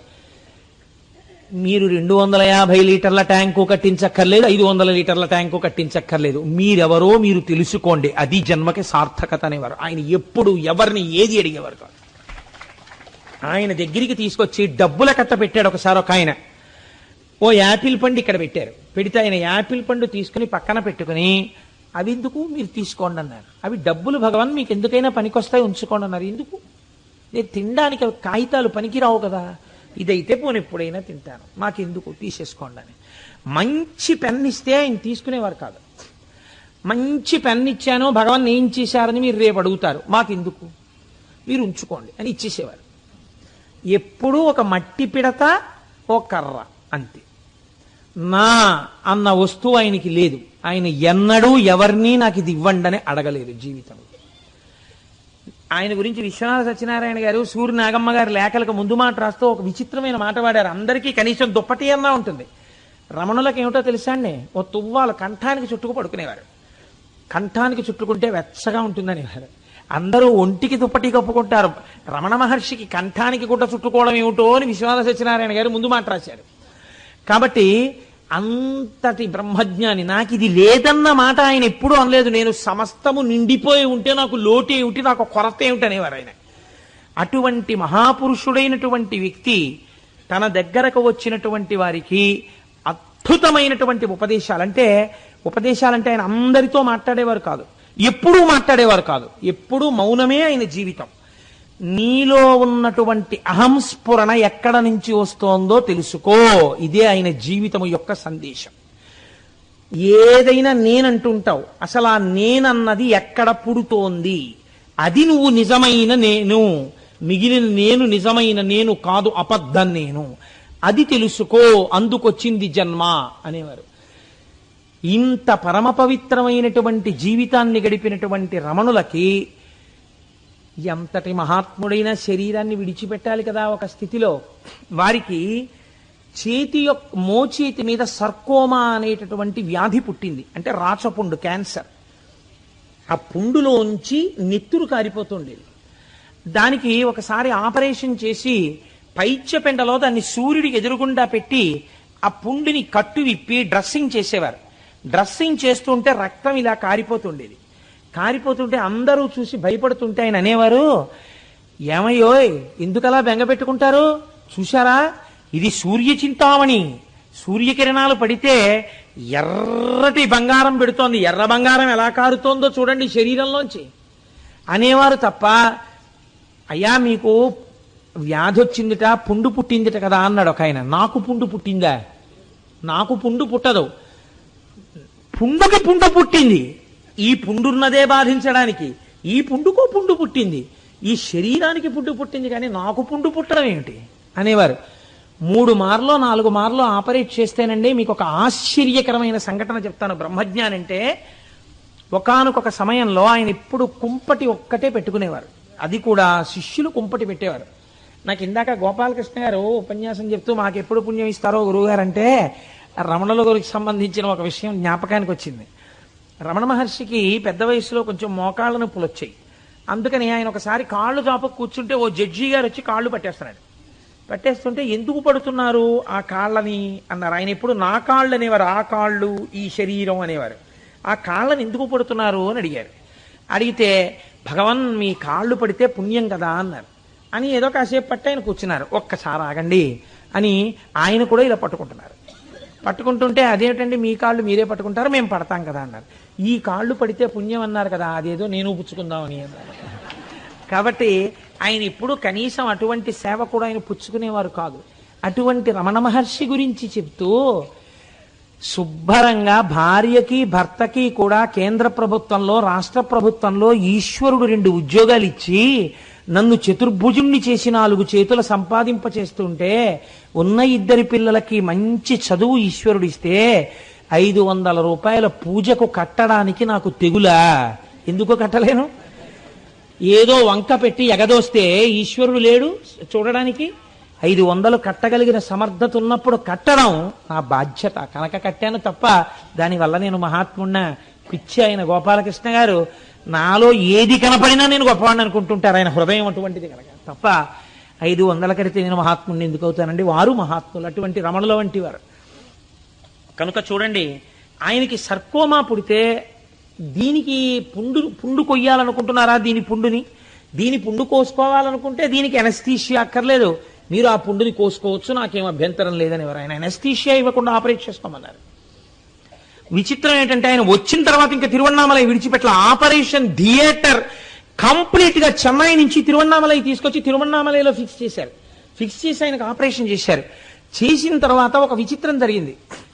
ఆయనకి బాగా వేడి తగిలితే మంచిదని హీటర్స్ తీసుకొచ్చి చుట్టూ పెట్టారు, ఒక గదిలో పెట్టి అందరూ ఆయన డిస్టర్బ్ చేయకండి, ఎవరు లోపలికి వెళ్ళకూడదు అని తలుపులు వేసేసి అందరూ బయటికి వెళ్ళిపోయారు. ఆయన లోపల కూర్చున్నారు. తెల్లవారిన తర్వాత కాసేపు దర్శనం చేసుకొస్తామని చెప్పి ముఖ్యమైన వాళ్ళు లోపలికి వెళ్ళారు. అందులో బాగా భక్తి ఉన్న ఒక తల్లి సూరి నాగమ్మ గారని ఆవిడ చూసేటప్పటికి ఒళ్ళంతా దద్దుర్లెక్కిపోయింది, ఎర్రటి తట్లు తీరిపోయి పండు విడిపోయినట్టు విడిపోతోంది శరీరం. అసలు ఆ బాధ వేరొకడు తట్టుకోలేడు. ఆయన్ని అడిగింది ఆవిడ, ఎందుకు అలాగా మీకు ఏమిటి ఒళ్ళంతా అన్ని దద్దుర్లెక్కిపోయింది ఏంటి అని అడిగారు. అడిగితే రాత్రి వీళ్ళు ఇవేవో తీసుకొచ్చి 4 హీటర్లుట పెట్టారు నా కోసం, అంత ఖర్చు పెట్టి దాంట్లోంచి సెగలు వచ్చేసాయి, ఆ వేడిని ఇది భరించలేక ఇది ఇలా బొబ్బలెక్కిపోయింది అన్నారు. అంటే వాళ్ళు కళ్ళమ్మట నీళ్లు పెట్టుకుని మేం చెప్పింది ఏమిటి, హీటర్లు పెట్టినప్పుడు తెరలడ్డు పెట్టి పెట్టమని చెప్పాం, తెరలు లేకుండా హీటర్లు అంత దగ్గరగా పెడతారా, ఎంత పొరపాటు పని చేశారని అడిగితే ఆయన అన్నారు, పాపం వాళ్ళు నాకొక్క కుంపటే పెట్టచ్చు, ఏదో నా కోసం ఇంత కష్టపడి 4 హీటర్లు పెట్టంత ఖర్చు చేస్తుంటే వాళ్ళని ఇబ్బంది పెట్టి రాత్రి వేళ లేపి నాకు వేడిగా ఉందని మళ్ళీ ఏమిటి, ఏదో ఇది అలా వేడిని పొందుతోంది, పోనివ్వండి, ఏదో అది అలా వేడిని పొంది ఇదేదో బాధ పెడుతోంది, ఏమిటో దాని బాధ అలా సాక్షిగా చూస్తూ ఉన్నాను, ఏదో బాధపడిందేమో అలా వికారాన్ని పొందింది అన్నారు. ఎవరు అనగలరు, ఎవరు ఉండగలరు ఇలా? ఇందుకే నేను అన్నాను, a brahmajnani should not be imitated, cannot be imitated. ఈ స్థితిలో 4 మార్లో 8 మార్లో ఆపరేట్ చేశారు ఆయనకి. అది మెల్లమెల్లగా పెద్దదైపోయి అలా నిరంతర రక్త ప్రవాహం అయిపోయేది. సూదులేసి కట్టారు, జలగలు కనిపించారు. విచిత్రం, చెడు రక్తం తాగేస్తాయని. ఆఖరణ ముగ్గేసి ఆ జలగలు లాగేస్తే ఒక జలగ మాంసపు ముక్కతో వచ్చేసింది. కింద పడేస్తే ఆ జలగలు కదలకుండా అలా ఉంటే ఆయన అన్నారు, ఓహో ఈ జలగలకు కూడా బ్రాహ్మీ స్థితి వచ్చిందనేవాడు. అది విచిత్రం. 104 జ్వరం వచ్చి సోఫా మించి లేవలేక తడబడిపోతుంటే శరీరం, భగవాన్ మీరు పోతారేమోనని మాకు భయంగా ఉందంటే, నేను పోవడానికి చోటు ఎక్కడుంది, నేను అంతటా నిండి ఉన్నాను అనేవారు. అంటే ఆత్మగా ఇది పడిపోతుందేమో, ఇది పడిపోవడం సహజం, నేనెక్కడికెడతాను, నేను ఇప్పుడు ఉంటాను, అంతటా ఉంటాను.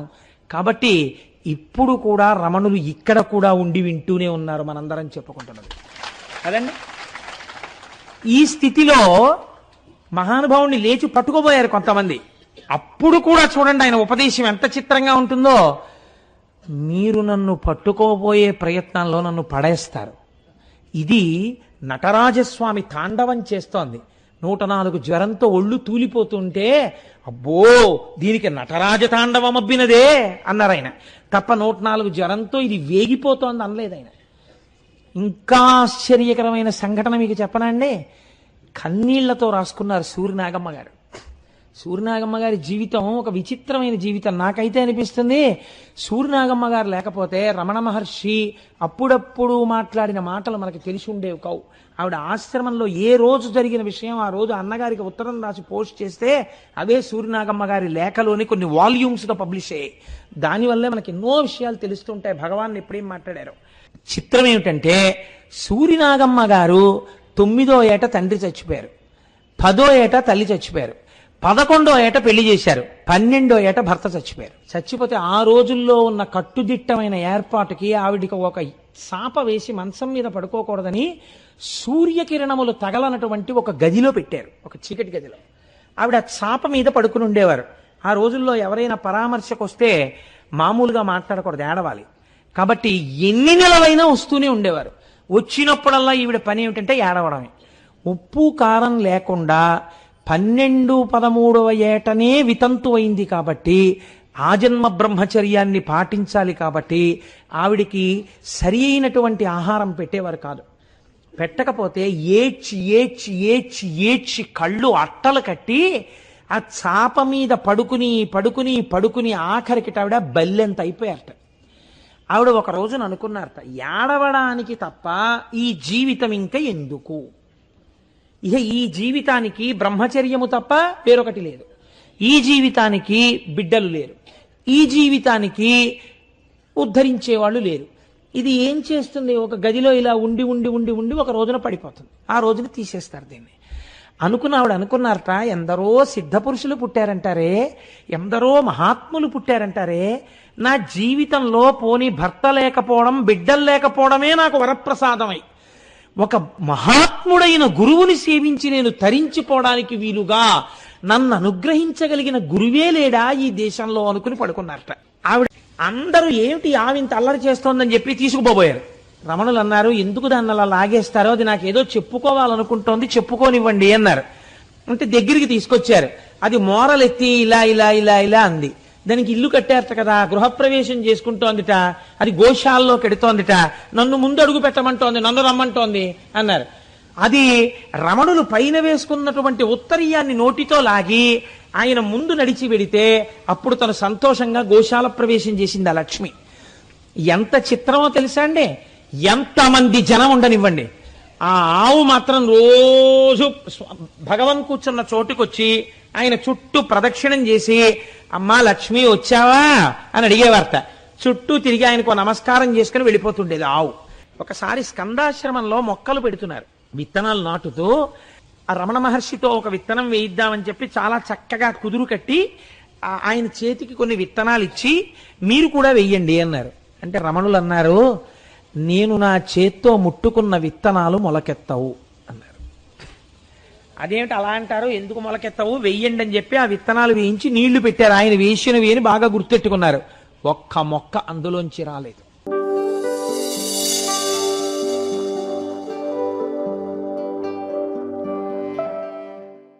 నేను మీకు ఒక విషయాన్ని నివేదన చేస్తాను. రమణుల గురించి వినేటప్పుడు కేవలం దాన్ని ఒక కథాంశంగా వినేటటువంటి ప్రయత్నాన్ని చెయ్యకండి.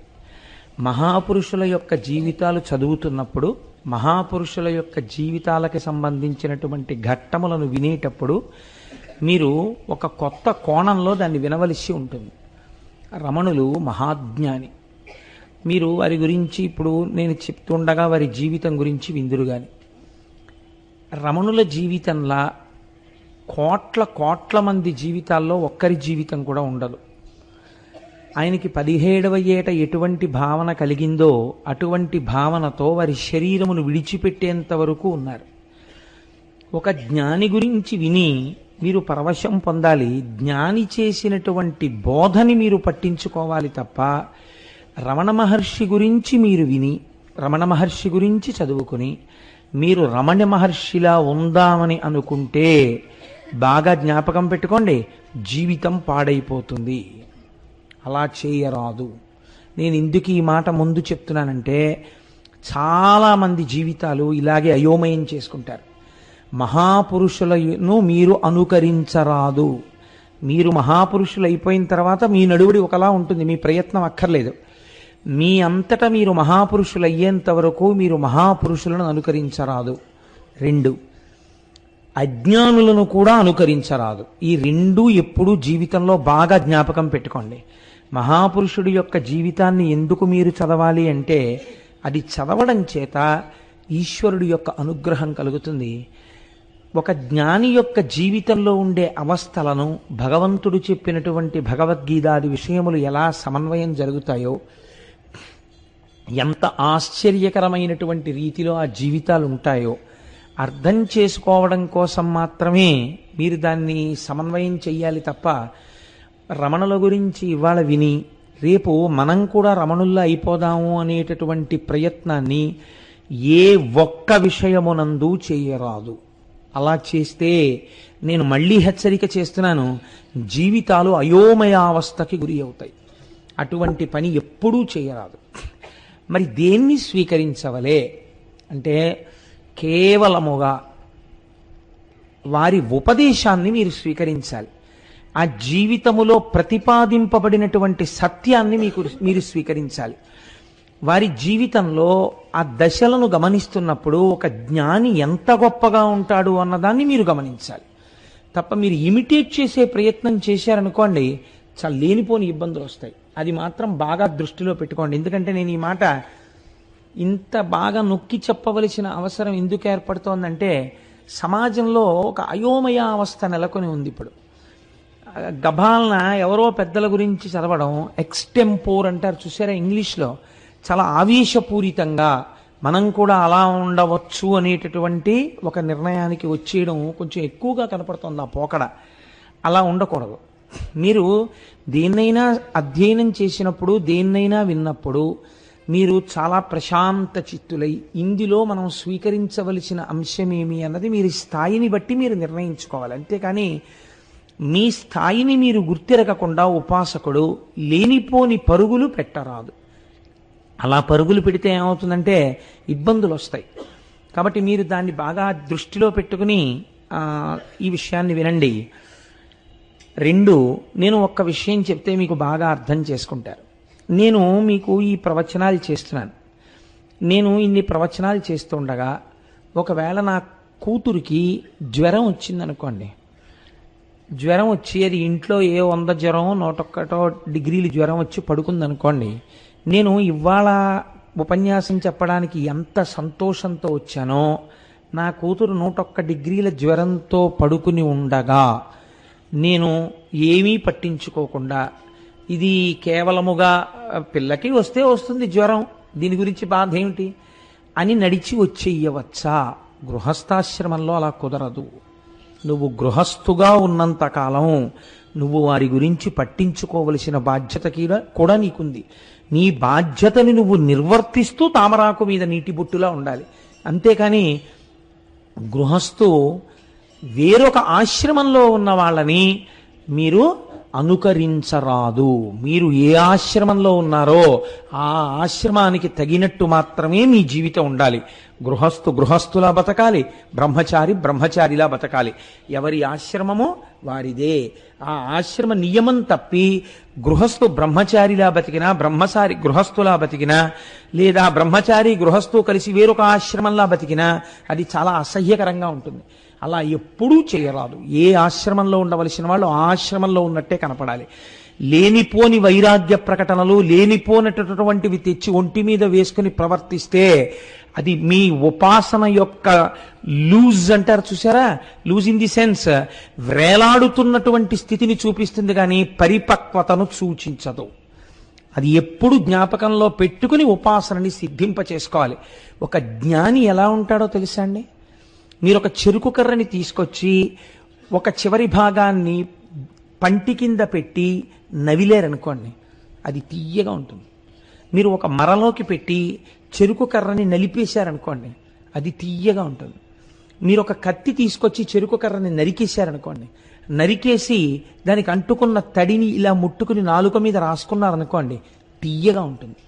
చెరుకు కర్రని మీరు ఏం చెయ్యండి తీయగానే ఉంటుంది.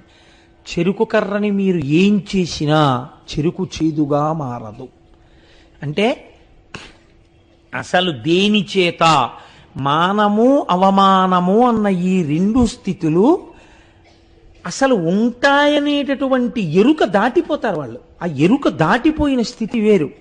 అది తనంత తానుగా జ్ఞానం కలగాలి. అలా కలిగి నడయాడినటువంటి వారు మహాపురుషులు తప్ప మనం అలా చెరుకు కర్ర నేను అయిపోయాను అన్న భావనతో నిలబడ్డాం అనుకోండి, చాలా అసహ్యంగా ఉంటుంది. అలా నిలబడకూడదు కదా.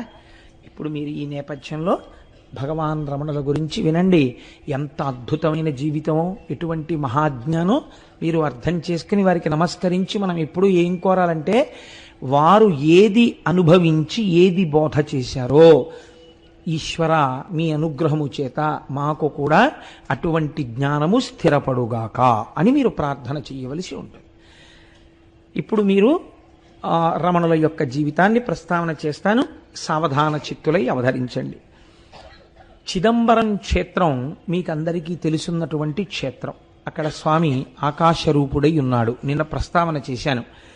చిదంబరంలో కదలిక లేకుండా ఉండిపోయేటటువంటి తత్వమున్నటువంటి పరమేశ్వరుడు నటరాజమూర్తిగా వెలిసినాడు. అది ఆర్ధా నక్షత్రంలో వెలిశాడు ఆయన. నటరాజ తత్వము చాలా చిత్రంగా ఉంటుంది. మీరు చూడండి, నటరాజు ఒక చేతిలో ఢమరుకని పట్టుకుంటాడు. ఆ ఢమరుకని కదిపితే దాంట్లోంచి శబ్దం వస్తుంది.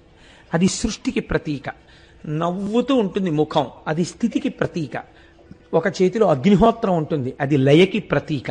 ఒక పాదం ఈ మాయా అనబడేటటువంటి రాక్షసుణ్ణి తొక్కి పెట్టి ఉంటుంది. ఒక పాదం ఇలా పైకి లేచి ఉంటుంది. అంటే బ్రహ్మమును పొందడానికి ప్రయత్నించు అని చెప్తుంటుంది.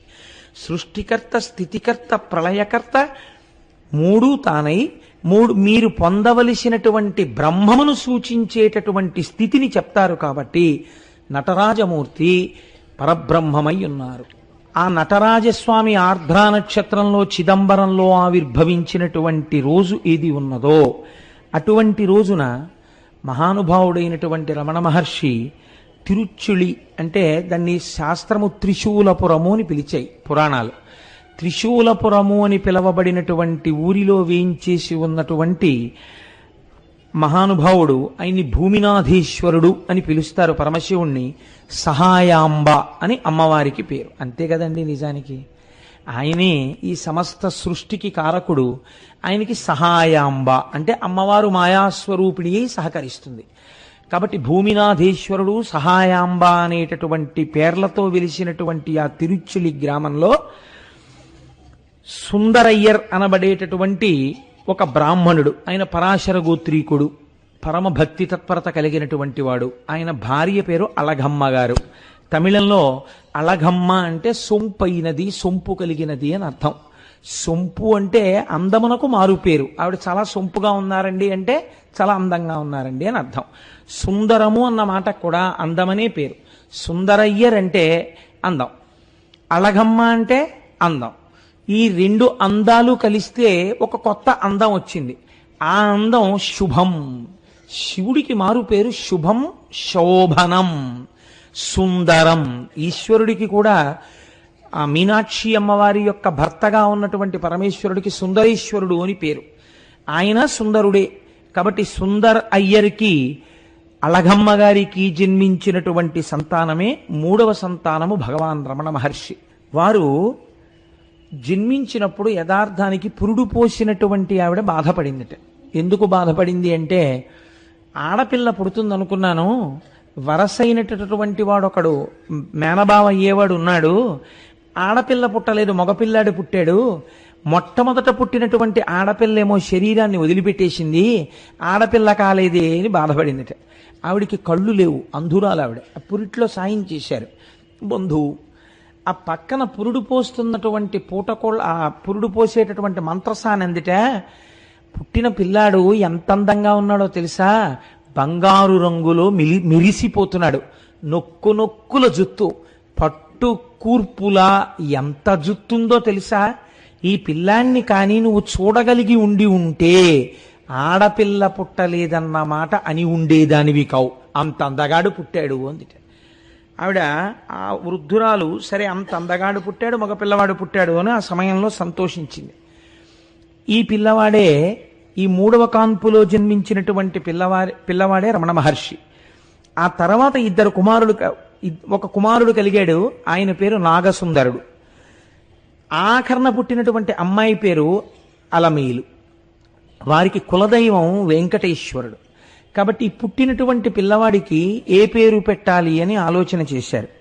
ఆలోచన చేసి వెంకటేశ్వరుడు అన్న పేరు వచ్చేటట్టుగా వెంకటరమణన్ అని పేరు పెట్టారు. అలా వెంకటరమణన్ అని పేరు పెట్టడానికి ఒక కారణం ఉంది. వీళ్ళ ఇంట్లో ఒకానొకప్పుడు ఒక సాధువు వచ్చి వీధిలో నిలబడి భవతి భిక్షాందేహి అన్నాడు. అంటే ఎప్పుడో వాళ్ళ పూర్వం జరిగినటువంటి కథ ఇది. వాళ్ళు అన్నారు, ఏమయ్యా నీకు భిక్ష కావలసి వచ్చిందా, భిక్ష వెయ్యం పొమ్మన్నారు. అంటే ఆయన అన్నాడు గుమ్మం ముందు నిలబడి, మీరు నేను భిక్షకి వచ్చి మీ ఇంటి ముందు నిలబడిన పరివ్రాజకుడను ఇంత చులకన చేసి మాట్లాడారు కనుక ప్రతి తరంలో ఒకడు మీ ఇంట్లో సన్యసిస్తాడు అని వెళ్ళిపోయారు. అప్పటి నుంచి వాళ్ళ ఇంట్లో ప్రతి తరంలో ఒకరు సన్యాసి అయి వెళ్ళిపోవడం అనేటటువంటిది అలవాటుగా ఉంది. ఈ సుందరయ్యర్ అన్నగారు ఒక ఆయన ఉండేవారు. ఆయన కూడా మహాభక్తుడు. 18 సంవత్సరాలు మాత్రమే వారు మామూలుగా సాంసారికమైనటువంటి జీవనమునందుండి సుఖములను అనుభవించారు. 18వ సంవత్సరం రాగానే వెంకటేశ్వర అయ్యర్ వారి పేరు, వారు సన్యసించి చిదంబరం వెళ్ళి కూర్చున్నారు. ఆయన ఏం చేసేవారోటో తెలుసా అండి, చిదంబరం కొండకి ఎవరైనా ప్రదక్షిణం చేసి రాగానే వారి చెప్పులు అడుగు పుచ్చుకుని